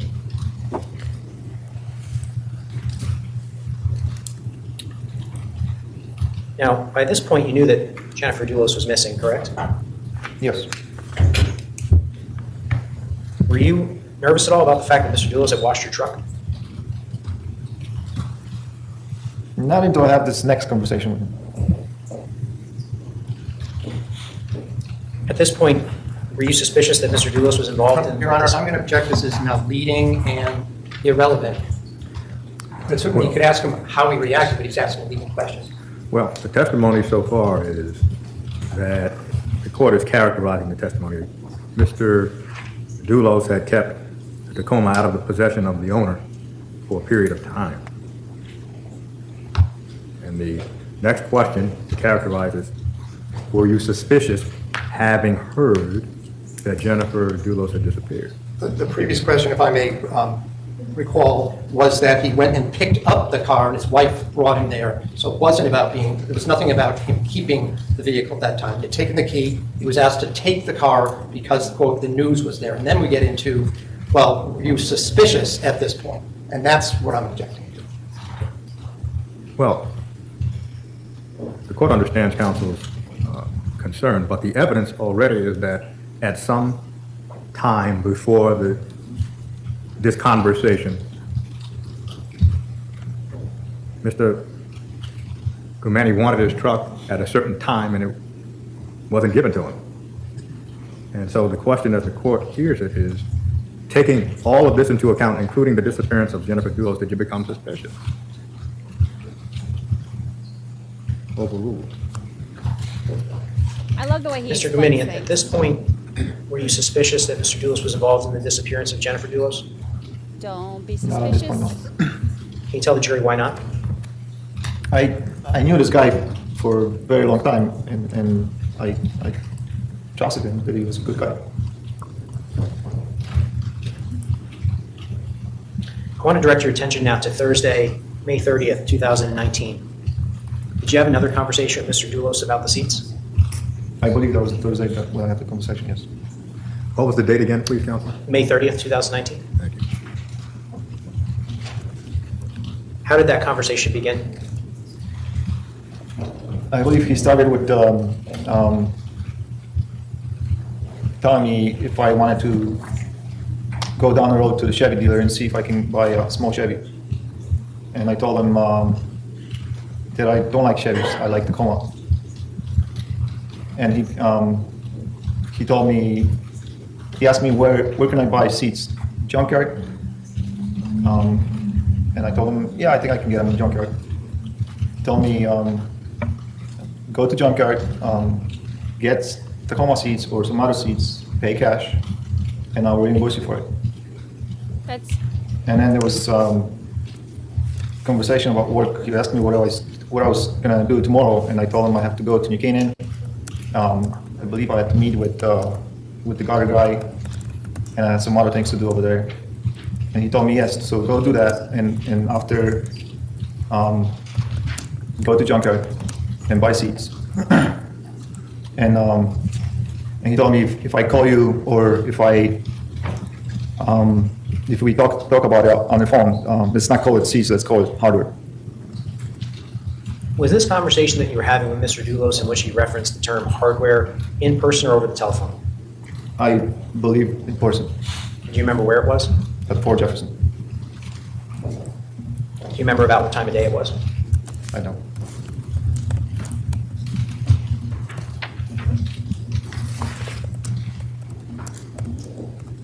When Mr. Dulos indicated that he wanted to refer to the seats as hardware, how did you react? Okay. I didn't know. So not only is he wanting him to replace his seats, but in the Tacoma that he drove and then went and had detailed, not only is he wanting him to replace his seats, but he's wanting to come up with code words for those seats. And instead of saying, hey, go find seats and call me about it, he's saying, hey, let's use the code word hardware and don't say seats on the phone, say hardware. Like, bruh. What to say? I was shocked. I didn't say anything.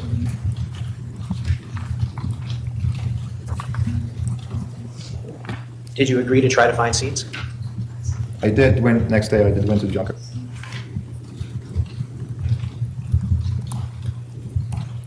After this conversation, were you growing nervous or suspicious about Mr. Dulos? Yes. So why did you agree to go to a junkyard? I didn't want to lose my job. I had a wife, 2 kids. He was my main income, health insurance.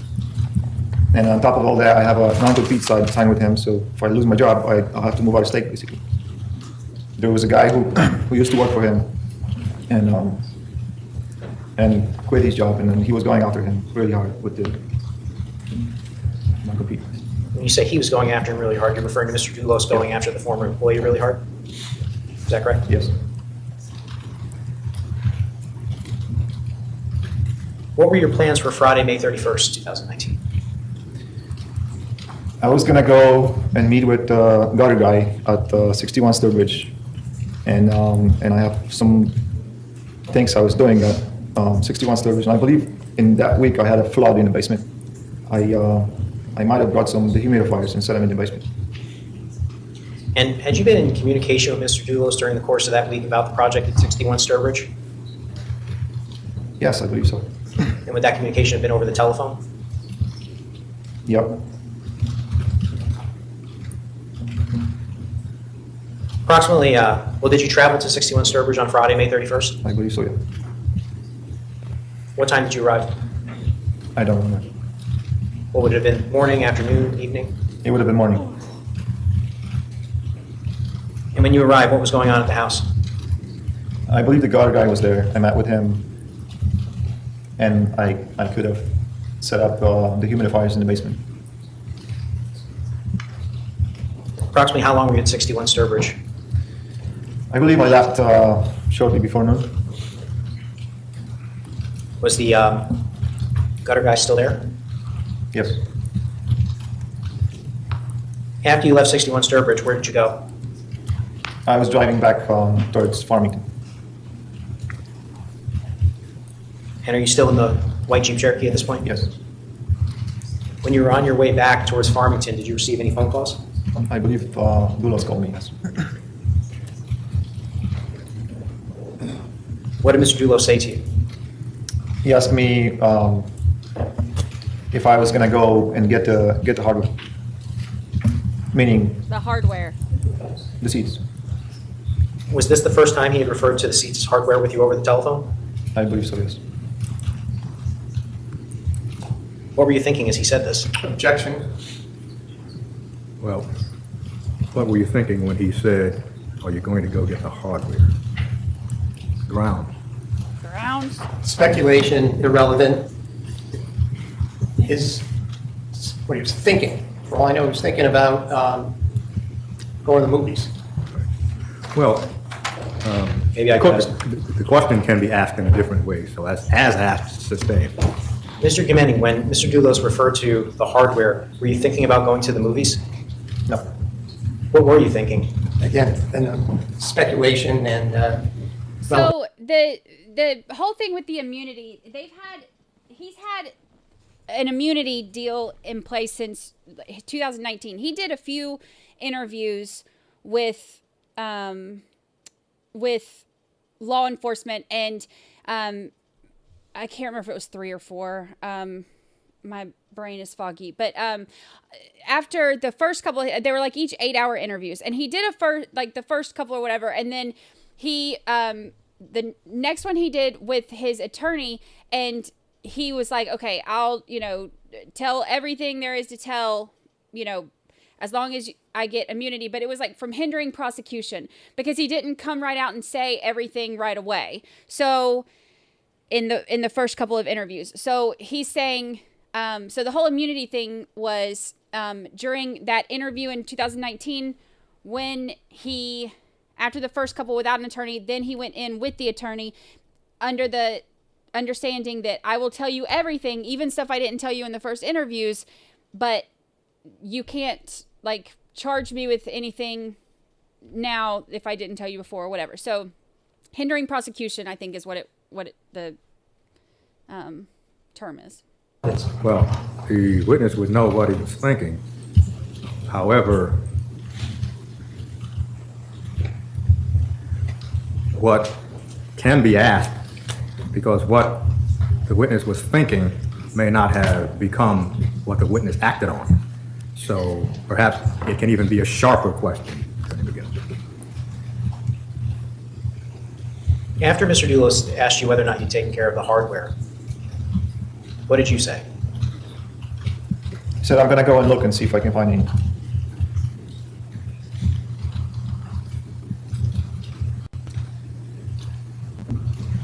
Were you feeling nervous at this point? Yes, I was trying to figure out what's going on. How was Mr. Dulos acting with you on the telephone? Was he acting normally? Was he acting out of the ordinary? No, I'm going to object to the word acting. There's a way to ask this question, but how does he know how he's acting over the phone? Well, counsel is left to the manner in which he wishes to ask the question. So that's overruled. How was he acting, sir? He was speaking normally. After this conversation, where did you go? I went to junkyard. Which junkyard? Jock and Addis in Southington. It wasn't released in the press until December. Approximately what time did you arrive at the junkyard? 2019. I'm guessing around I don't think so either. maybe 1 o'clock. Most people don't. Most people don't. And when you got to Chuck and Eddie's in Southington, what did you do? I was just walking around and thinking about what's going on. Why does he want me to change the seats?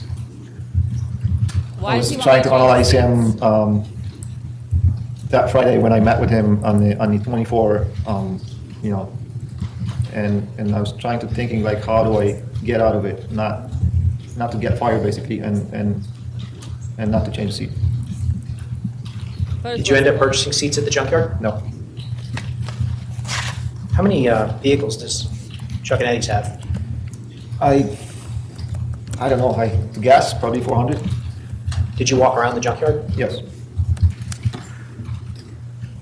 Did you decide not to purchase any seats? Yes.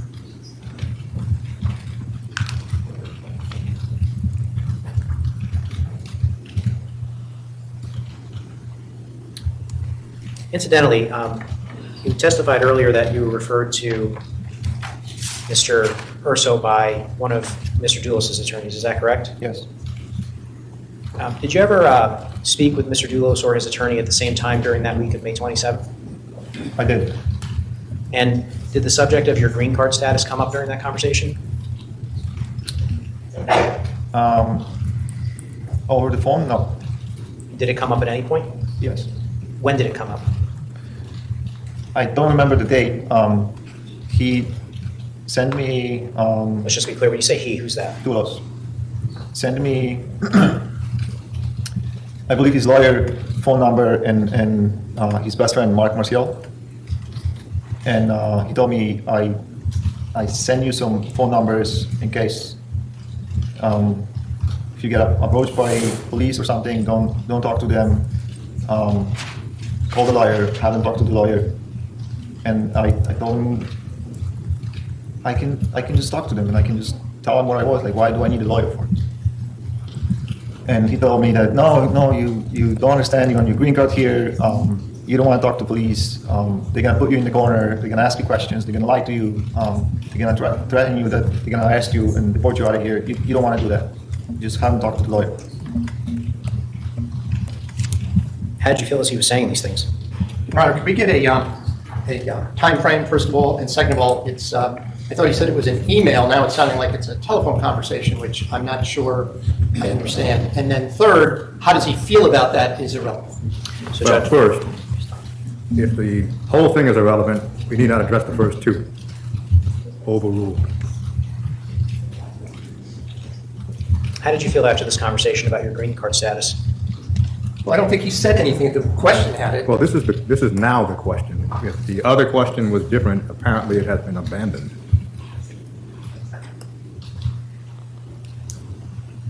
So you can ask the question again, Attorney. How did you feel after this conversation about your green card status? Well, I'm going to object. I don't Oh my believe his God. answer said anything about his green card status. Well, the response was, you don't want to talk to the police.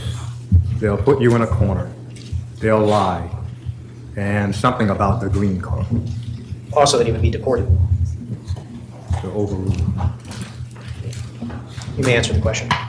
I just told him, I said, I don't understand why you don't want me to talk to the police. I can just tell them where I was and what's going on. Wow, mentioned being deported? Really? That's really messed up. How long did you walk around Chuck and Eddie's for? I want to say like an hour, maybe 2.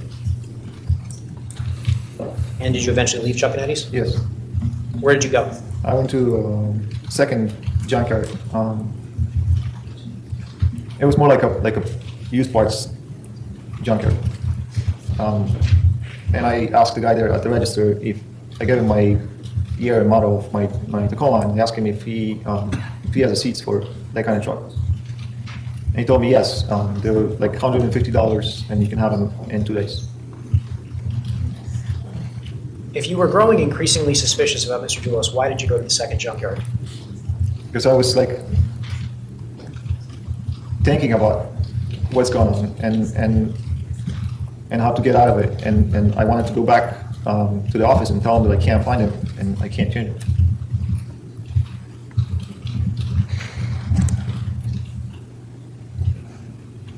Did you make a deal with the person at the second junkyard for the seats? No. They're not. After not making the deal, what did you do? Fotis mentioned it to him. I stopped by one more body shop in, I believe it was Plan B or Bristol. So messed up. And what did you do there?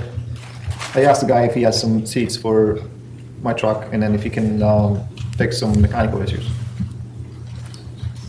And did he have seats? He showed me 2 vehicles and told me you can have those. And I told him no. After this third junkyard, what did you do? I went back to the office. Approximately what time of day was this? I want to say 3:30, 4 o'clock, maybe 2:30. I can't really remember. And on what day is this, Attorney? Friday, May 31st, correct? Thank you. Yes.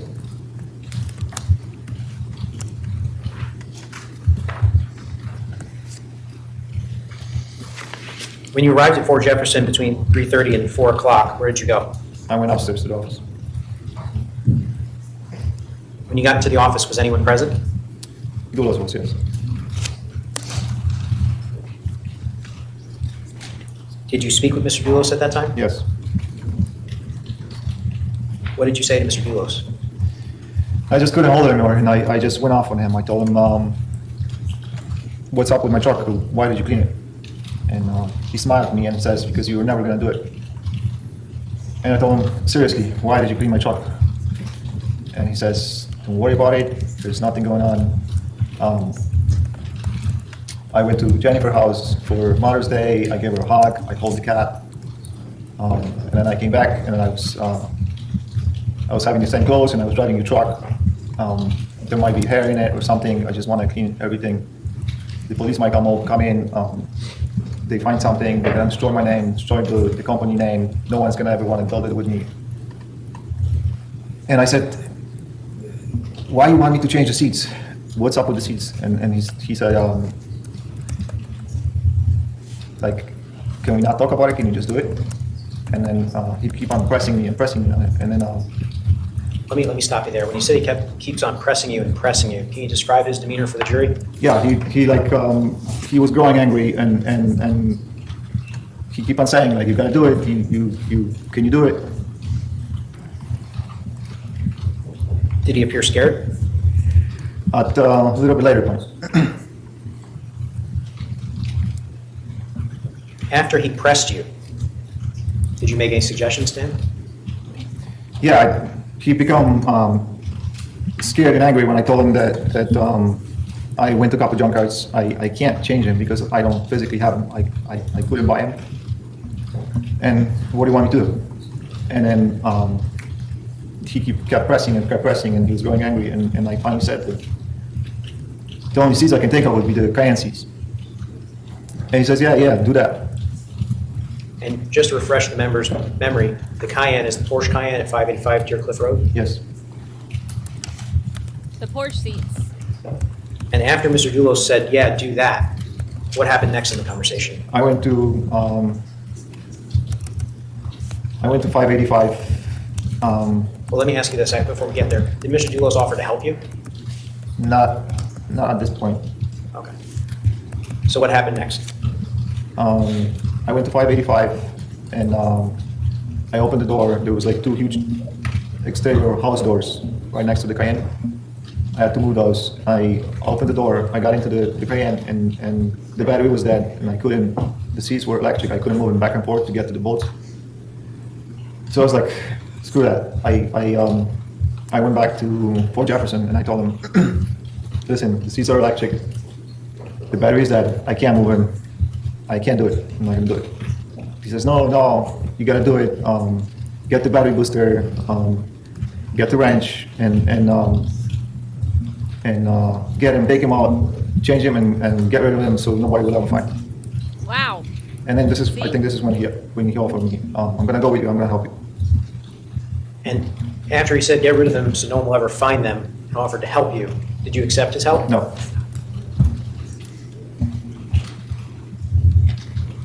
Mr. Gimini, did you ever directly ask Mr. So even when he went to go get the Porsche seats, the Porsche has electric seats, so he couldn't, and the battery's dead, so he couldn't move them to get to him. So then Fotis tells him, get like, no, you're not I'm not giving up. I don't care that you've been to 2 different, I'm running out of steam. What is it called? Junkyards, and didn't get any, like, go get the battery booster and go get them and get rid of your seats, and so that nobody will ever find them. And he said his whole reason for this is he's saying that he went to Jennifer's on Mother's Day and he gave her a hug and he held the cat. Then he got in Pavel's truck wearing the same clothes that he wore on that day. So he just didn't want a hair or anything to get in there. That was his excuse and how he explained it away. Dulos, whether or not he had killed his wife? No. Why not? It wasn't fitting in my head that he'd have been capable of doing such thing, and I just didn't want to lose my job. Why did you think you would lose your job? Because he would get angry with me. That's a hard spot to be in. I feel bad for him. After this conversation with Mr. Dulos, what did you do next? I went to 585. I connected the battery jumper. I moved the seats back, and then I couldn't. I didn't have the kind of rent, so I went down to Vans Auto or AutoZone store down the road in Avon, I believe. And I got the wrench, and I came back, and I unbolted the seats, put them in the Jeep, pushed the big doors back into the garage, closed the door, and went back to Fort Jefferson. And when you say you took the seats and put them in the Jeep, we're referring to the Jeep Cherokee, correct? Yes. What area of the Jeep Cherokee did you put the seats? I believe I folded down one of the folding seats on the back, and I used the trunk area. How long did it take you to remove the seats? Like with that time that I went to AutoZone and all that? No, the actual time to physically remove them, once you had the wrench. I want to guess like half hour maybe. And after you put the seats in the Jeep Cherokee, where did you go next? Fort Jefferson. Is this a good time to break, Judge? Yes, we'll take our afternoon recess, ladies and gentlemen. Till 4 o'clock, please do not discuss this. Had put the Cayenne seats inside of the white Jeep Cherokee. All right, Do you recall that testimony? Yes. 20. And after you did that, where did you go? I drove back to Fort Jefferson Crossing. Approximately how long did it take you to get to Fort Jefferson Crossing? 1 minute. Can you describe the road Fort Jefferson Crossing for the jury? It's I want to say dead end road, with like a cul-de-sac on the end. So it kind of goes in. There's houses, and then there's like a turnaround, and then goes back out. So would it be fair to say that there's only one entrance and exit to Fort Jefferson Crossing? Yes. When you turn onto Fort Jefferson Crossing, is Fort Jefferson Crossing on the right or the left if you're driving? Fort Jefferson Crossing? Driving from where? Well, it's one entrance. It's a one entrance to Fort Jefferson Crossing, so if you're driving, the court understands it to be, if you're driving towards Fort Jefferson Crossing, is it on the right or the left? That's correct, sir. Is it, if you're driving to Fort Jefferson Crossing, would it be on the left or the right? Well, again, I'm Counsel, sorry, you can't come into Fort Jefferson Crossing jumping over the cul-de-sac. There's one entrance. But driving, you turn left or right, depending on whether you're going north or south, so that's why I don't understand. The court understands the testimony that you can't enter Fort Jefferson Crossing by any other way than the one way that leads in. Yes, if I may just explain, Your Honor, it's my understanding from the maps that, and I've been there, Jefferson Crossing intersects with Eli Road, and we're talking about entering Jefferson Crossing. You can go from the left, turn left, or if you're coming from the other direction, you turn right. So I'm just finding the question confusing. Well, the court understands the question to be, once you're on Jefferson Crossing, is 4 on your left or on your right? That's correct, Judge.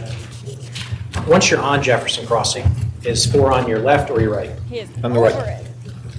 And are there any houses before Fort Jefferson Crossing? Or Yes. What address is that? I believe it's 2 Jefferson Crossing. And when you were driving towards 4 Jefferson Crossing and it's on your right, did you see anything?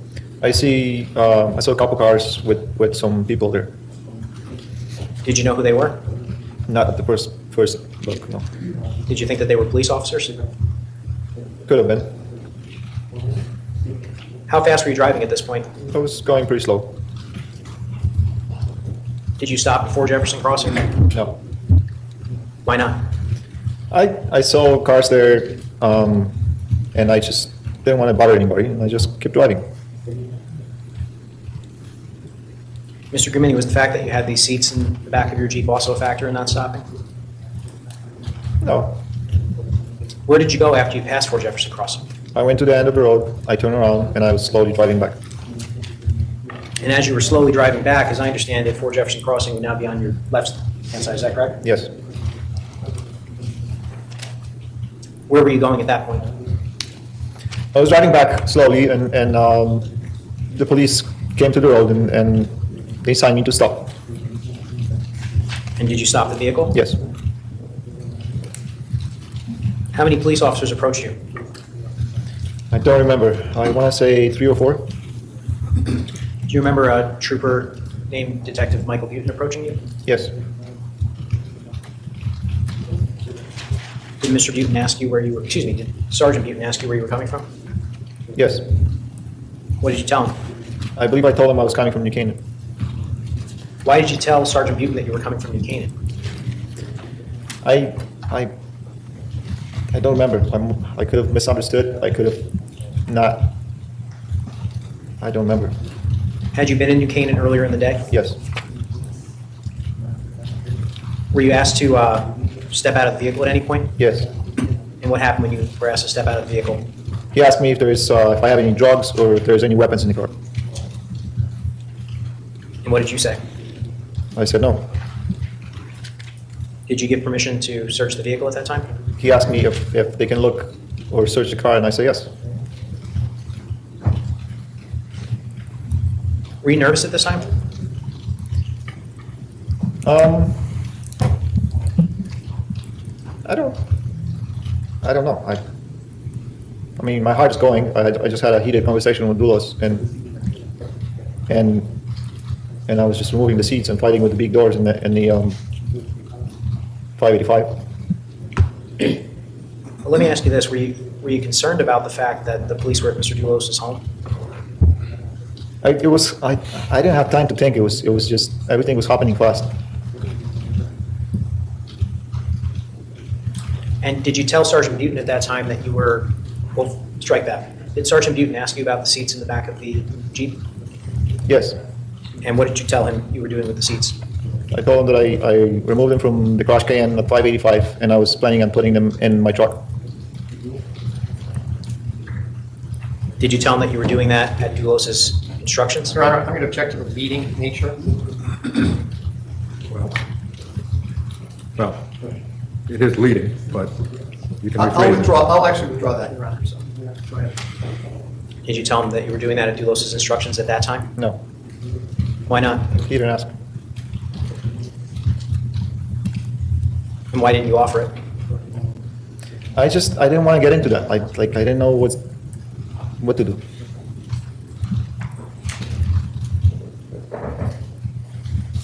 Was a request made of you around this time? Can you? Sure, I'll try to sharpen the question. Were you asked to call Mr. Dulos? Yes. Do you remember who asked you to call Mr. Dulos? I don't recall who did it. I believe could have been Detective Butin, or it could have been, I can't remember the other detective name, older. Did you mean a Sergeant Al Bisson? Yes. So it could have been Detective Butin or Sergeant Bisson? Yes. And did you call Mr. Dulos? Yes. Did he answer the phone? Yes. What did you say to Mr. Dulos? I told him there's the police is here and they wanted to talk to him. Oops. I didn't see anybody. Oh no. Oops. Sorry. Don't I press buttons, can't remember Brandi. the other detective name, older. Did you mean a Sergeant Al Bisson? Yes. So it could have been Detective Butin or Sergeant Bisson? Yes. And did you call Mr. Dulos? Yes. Did he answer the phone? Yes. What did you say to Mr. Dulos? I told him there's the police is here and they wanted to talk to him. And did he indicate where he was? I don't recall if he told me that or he told the detectives that, but I found out that he was at the pond where he wore his keys and he's coming back. When you'd spoken to Mr. Dulos earlier in the day about the seats, did he indicate to you at that time that he'd be going to the ponds later in the afternoon? No. What time of night is this, or what time of day is this? I don't remember. It had to be around 5 o'clock maybe. And did one of the troopers actually take your phone and walk away with it? Yes. How long did they have the phone for? A few minutes. And when you gave them, did you give them the phone at that time? Yeah, when I started talking to Dulos, he asked me, like, let me talk to him. And then I just handed him the phone. And were you asked to go to the pond at that point? Yes. Do you remember who asked you to go to the pond? I don't. What is the pond? It's a self-storage area with like a lake on the back where Dulos and his friends go water skiing. Had you ever been water skiing with Mr. Dulos? No. Had you ever been water skiing with the defendant? No.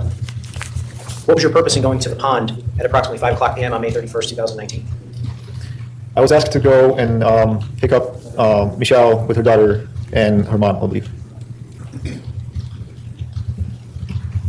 And where did you go to the pond to pick them up? Yes. Was that in the Cherokee? I believe so, yes. And where did you bring them initially? Where? Yes. Back to Fort Jefferson. And was there additional police presence at Fort Jefferson at this time? Or the same amount of police presence? I don't remember. Did you eventually bring anyone to a hotel? Yes. Who did you bring to a hotel? Michelle mom and Michelle daughter. Approximately how much time elapsed between when you were first stopped by Detective Newton and when you left Fort Jefferson Crossing to bring the defendant's mother and daughter to the hotel? I don't remember. Maybe an hour.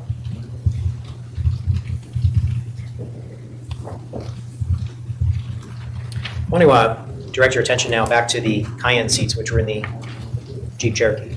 After you dropped the defendant's mother and daughter at the hotel, where did you go? I went home. And when you went home, did you change the seats? Yes. Explain to the jury where the Tacoma was when you arrived home in Simsbury. I don't remember if it was in the garage or he was standing outside. It was out of my house. And when you changed the seats, can you just describe that process for the jury, how you went about doing that? So I unbolted the Ford seats that were installed in Tacoma. I took them out and I put the Cayenne seats in, and the legs of the seats, they won't match the Tacoma holes in the floor. So I had to cut out the bottom rails off the Ford seats to transfer them to the Cayenne seats. And I removed the seat cover from I believe the driver's seat and the sponge, so I could get in there with the angle grinder, and I didn't want the seat to catch on fire because it creates a lot of heat and sparks. And I took some additional measurements, and I just left that. I just stopped doing it. Well, when you say that you took the seat cover off what you believe to be the driver's side seat, yeah, are you referring to the Ford seats that were in your Tacoma, or are you referring to the Cayenne seats? The Ford seat that was in the Tacoma.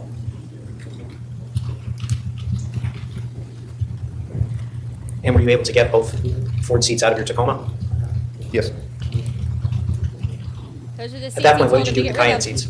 I put them in a Tacoma, and I put the Tacoma seats next to my truck in the garage. Were you able to fully install the Cayenne seats into the Tacoma? No. Why not? Because the holes pattern with the Tacoma, they weren't matching. Like I couldn't bolt them. So what did you do with the Cayenne seats? I just put them in the truck and left them there. Thank you, Lady Bird. Did you put them on top of anything? No, I just put them in the copper, like where they belong. Just didn't bolt them down.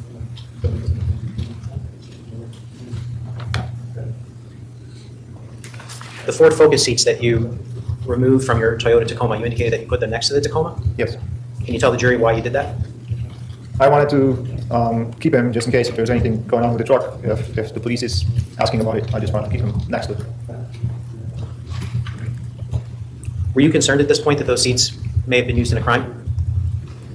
I have my doubts, but I still couldn't fit in my head that Dulos would go and do something to Jennifer. And do you recall whether or not you were in touch with Attorney Urso that night also? I don't remember that.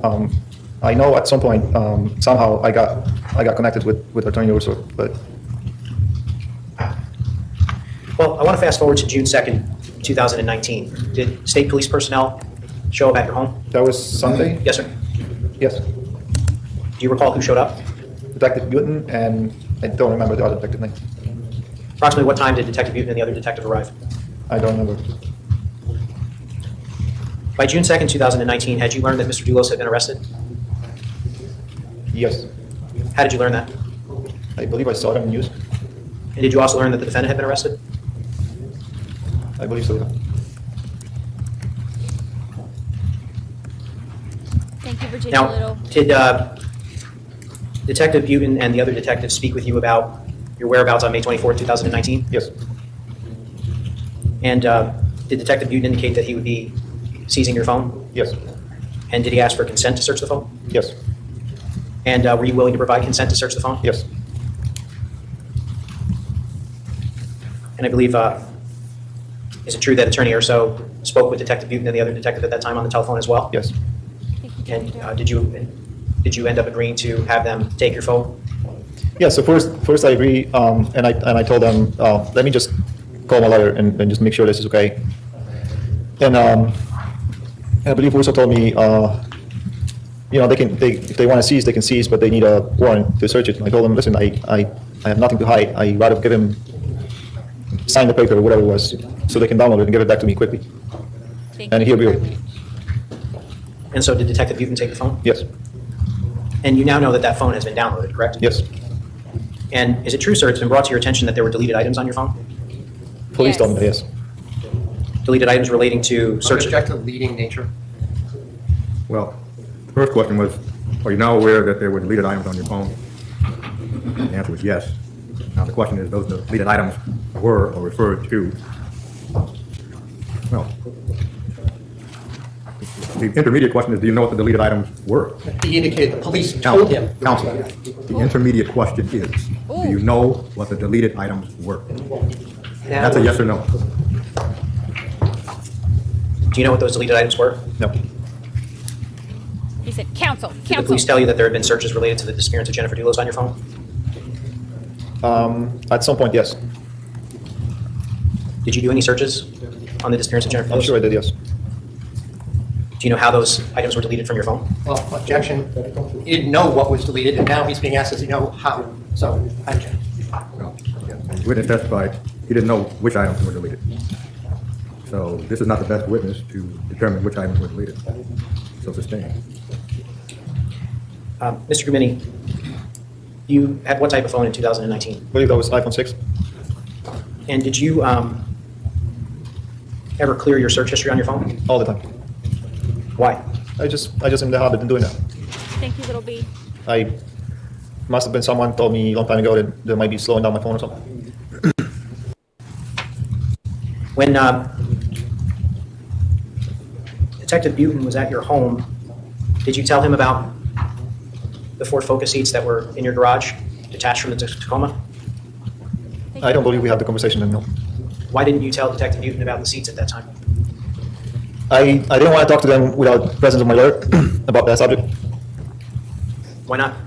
Because I was on my green card and I was worried that I might be charged with something.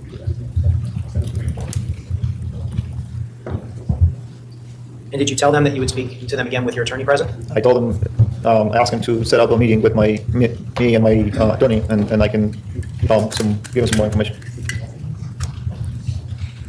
Where was the Tacoma parked when Detective Butin was at your residence? It was in garage. Did Detective Butin and the other detective ever go into your garage at that time? No, they asked me about the license plate and where the truck is, and I told them it's in my garage, and I don't remember the license plate.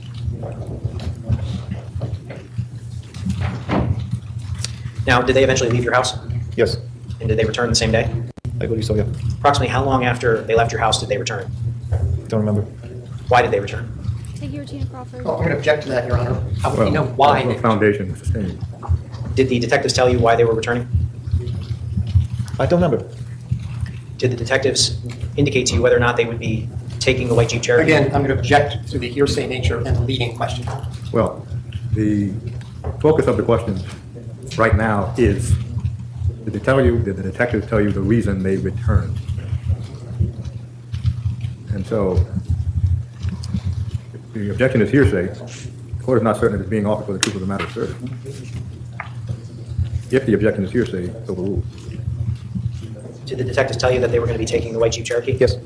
Incidentally, why were you still in possession of the white Jeep Cherokee?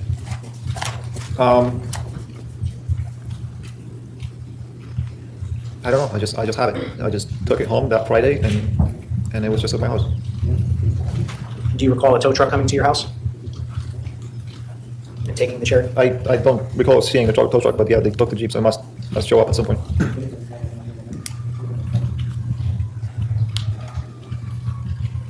And did there come a point in time later on that same week where the police came to your house again? Yes.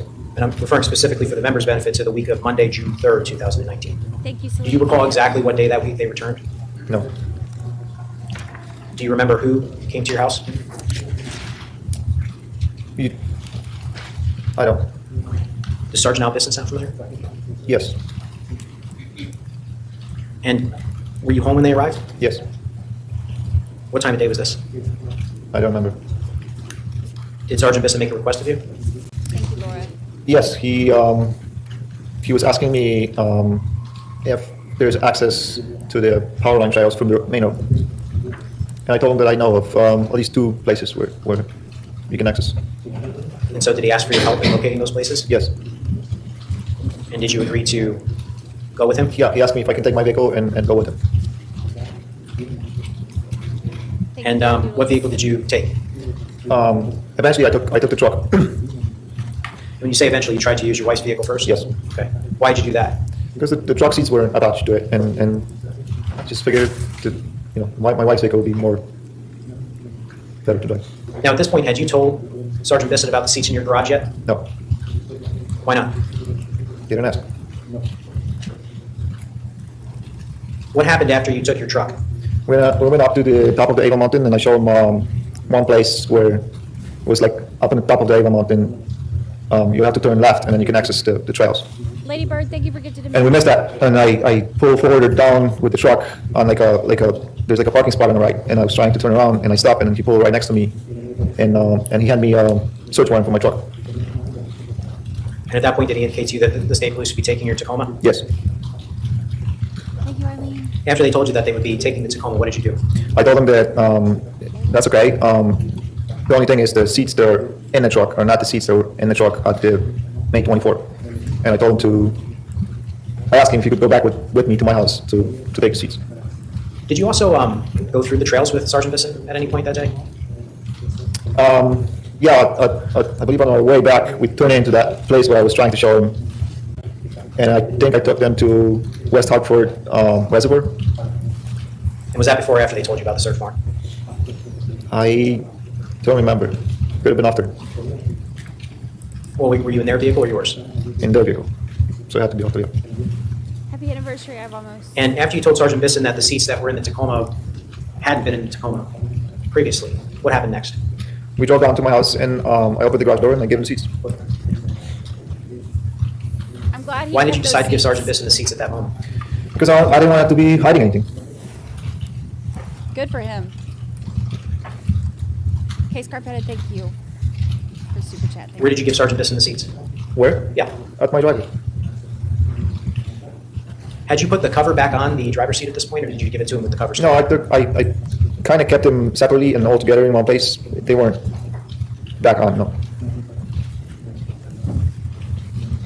Debbie Doodles gifted a membership. Smiling through Now, I want to direct your attention now to July 12, 2019, so approximately a month or so later. Did you submit to an interview with the state police? Yes. Approximately how long did that interview last? About 8 hours. Who was present for that interview? I know there was me, Lindy Urso, Sergeant Buton, and some other detective. I don't recall his name. Detective Chris Allegro? Possible. Where did this interview take place? Tamford? I don't remember the address. At a police department? Yes.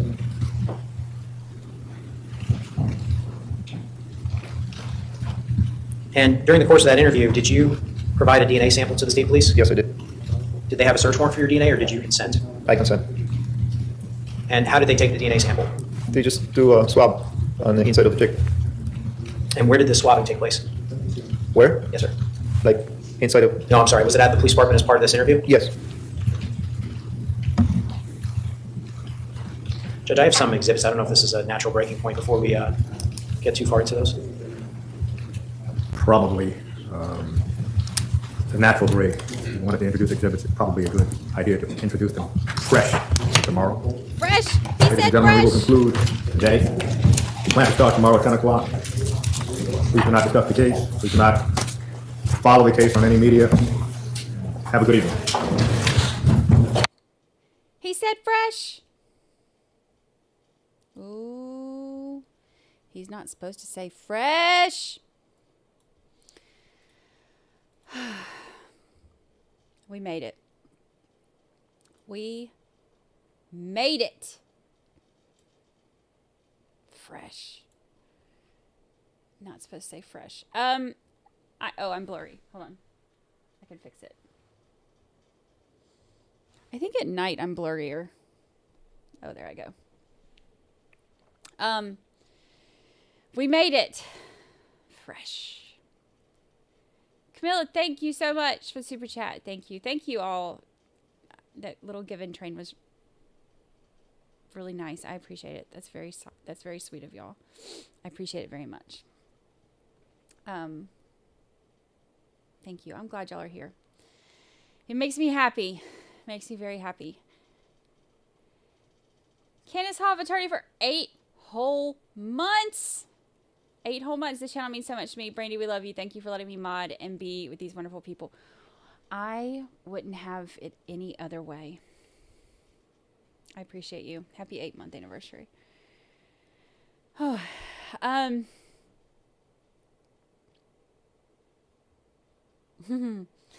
love y'all. Look at us having a big old love fest. I needed it.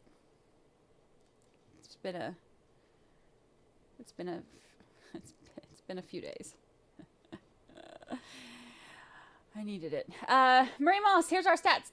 2 witnesses, 42 no rights,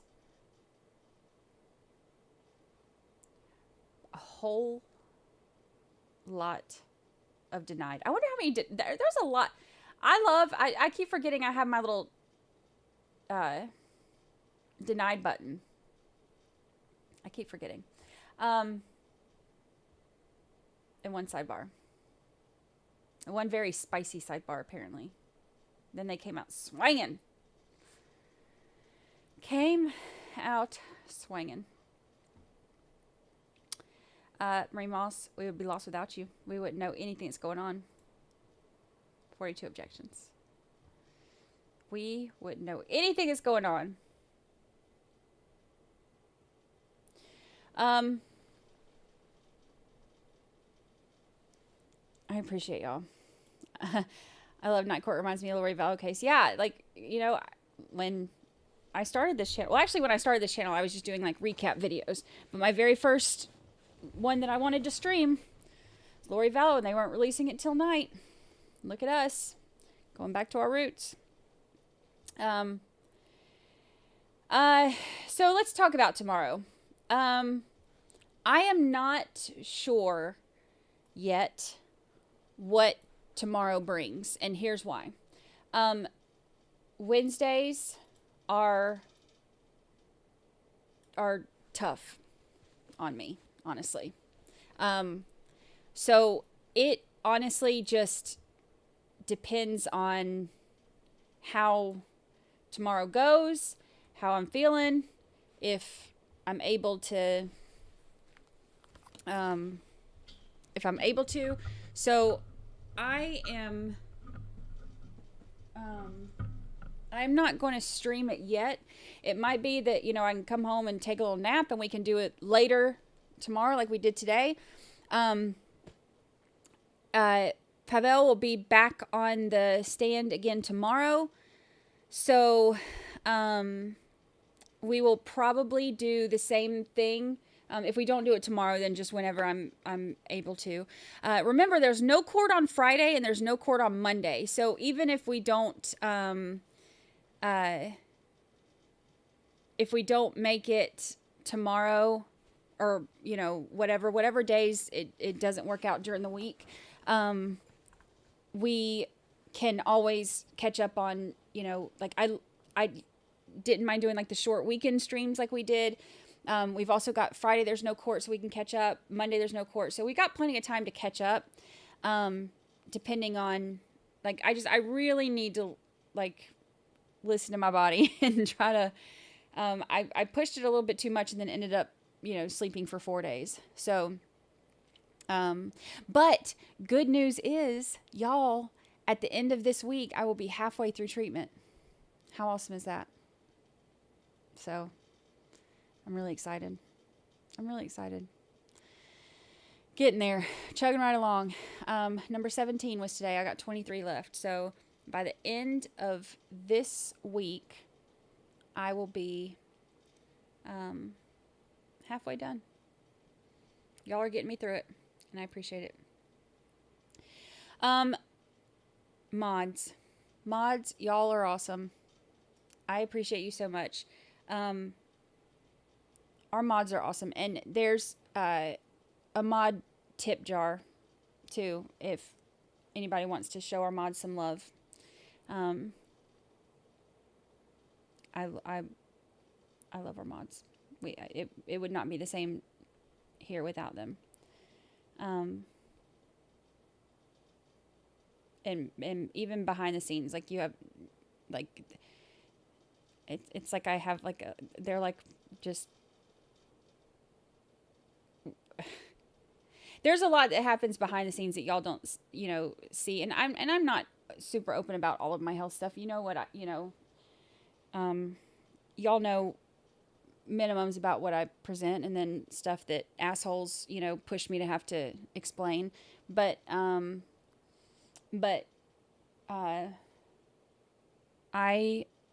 know that things have not been consistent here lately because of, everything going on. And that doesn't make for a good YouTube channel sometimes when you can't be consistent. But man, our mods are like constantly, like, no matter what I'm throwing last minute or trying to do or canceling or whatever, like, they just step up and support and do awesome. And I appreciate it so much. And anytime something doesn't go right, I'm really hard on myself, and they're like cheerleaders, making me feel better. I would be lost without our amazing mods. So I appreciate y'all. And they do have a tip jar, to show them how much we care. So just throwing that out there. Y'all, I am so appreciative. Thank you. We had more people in here than I thought we would. I didn't know how many people we'd have in here on an evening. We haven't done evenings in a while. So I am glad that y'all took time and came and hung out. This one is the witness that we've all kind of been waiting on, So the only other one that I really want to see even more than Pavel is Kent. If Kent does testify, that one's going to be like bombs dropping. So that'll be really interesting. All right, so we'll kind of play it by ear to see how tomorrow goes. I can guarantee you I'm not going to be able to start right at noon. It's the worst, normally right when I get home. I'll see if I can, maybe start later.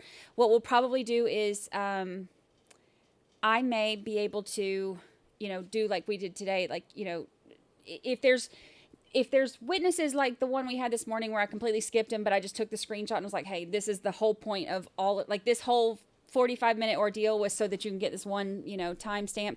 We can skip through some of the boring stuff like that. I think it makes it easier and it makes it go by faster. So we can skip through some of the boring stuff for that when we can. But Pavel, of course, we need to hear. Look, I'm going to go and tell you right now, this cross-examination of Pavel is going to be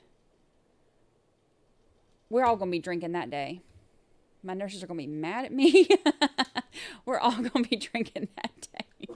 I'm just joking. Or, you know, or screaming. Or I've got my damn it doll, you know, for when my kid saw this today and he's like, what the heck is that? I was like, don't question me. He thought it was funny. So I appreciate y'all. Thank you so much. Thank you. You are the best. Thank you for hanging out with me tonight. I appreciate you all more than you can even begin to understand. You want to say bye to your friends? You say bye to your friends? Say bye. Say bye. Say I'm a bad dog. Say I'm a bad dog. Look at that face. Did y'all see her little crackhead video this morning? It's on, I put it as, I think it's as a short or something. I gave her a treat first thing this morning, and then every time I put my hand up there to try to take it, this little heifer growled at me. I'm telling them. They know how bad you are now. All right, y'all. I will see y'all. If I don't see you sometime tomorrow, then, you know, maybe we can do sometime Thursday. If not Thursday, maybe Friday. If not Friday, then we'll do the weekend. We'll just play it by ear and see how it goes. But hopefully it'll go really good and be really easy. A lot better than last week, right? Fingers crossed. And if not, hey, we're halfway done. All right, y'all. I love you so much. I will see y'all tomorrow or whenever.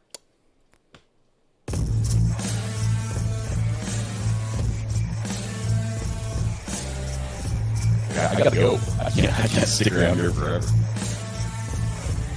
It was wonderful. Everybody behaved. Everybody's always so nice to me. Just love your channel and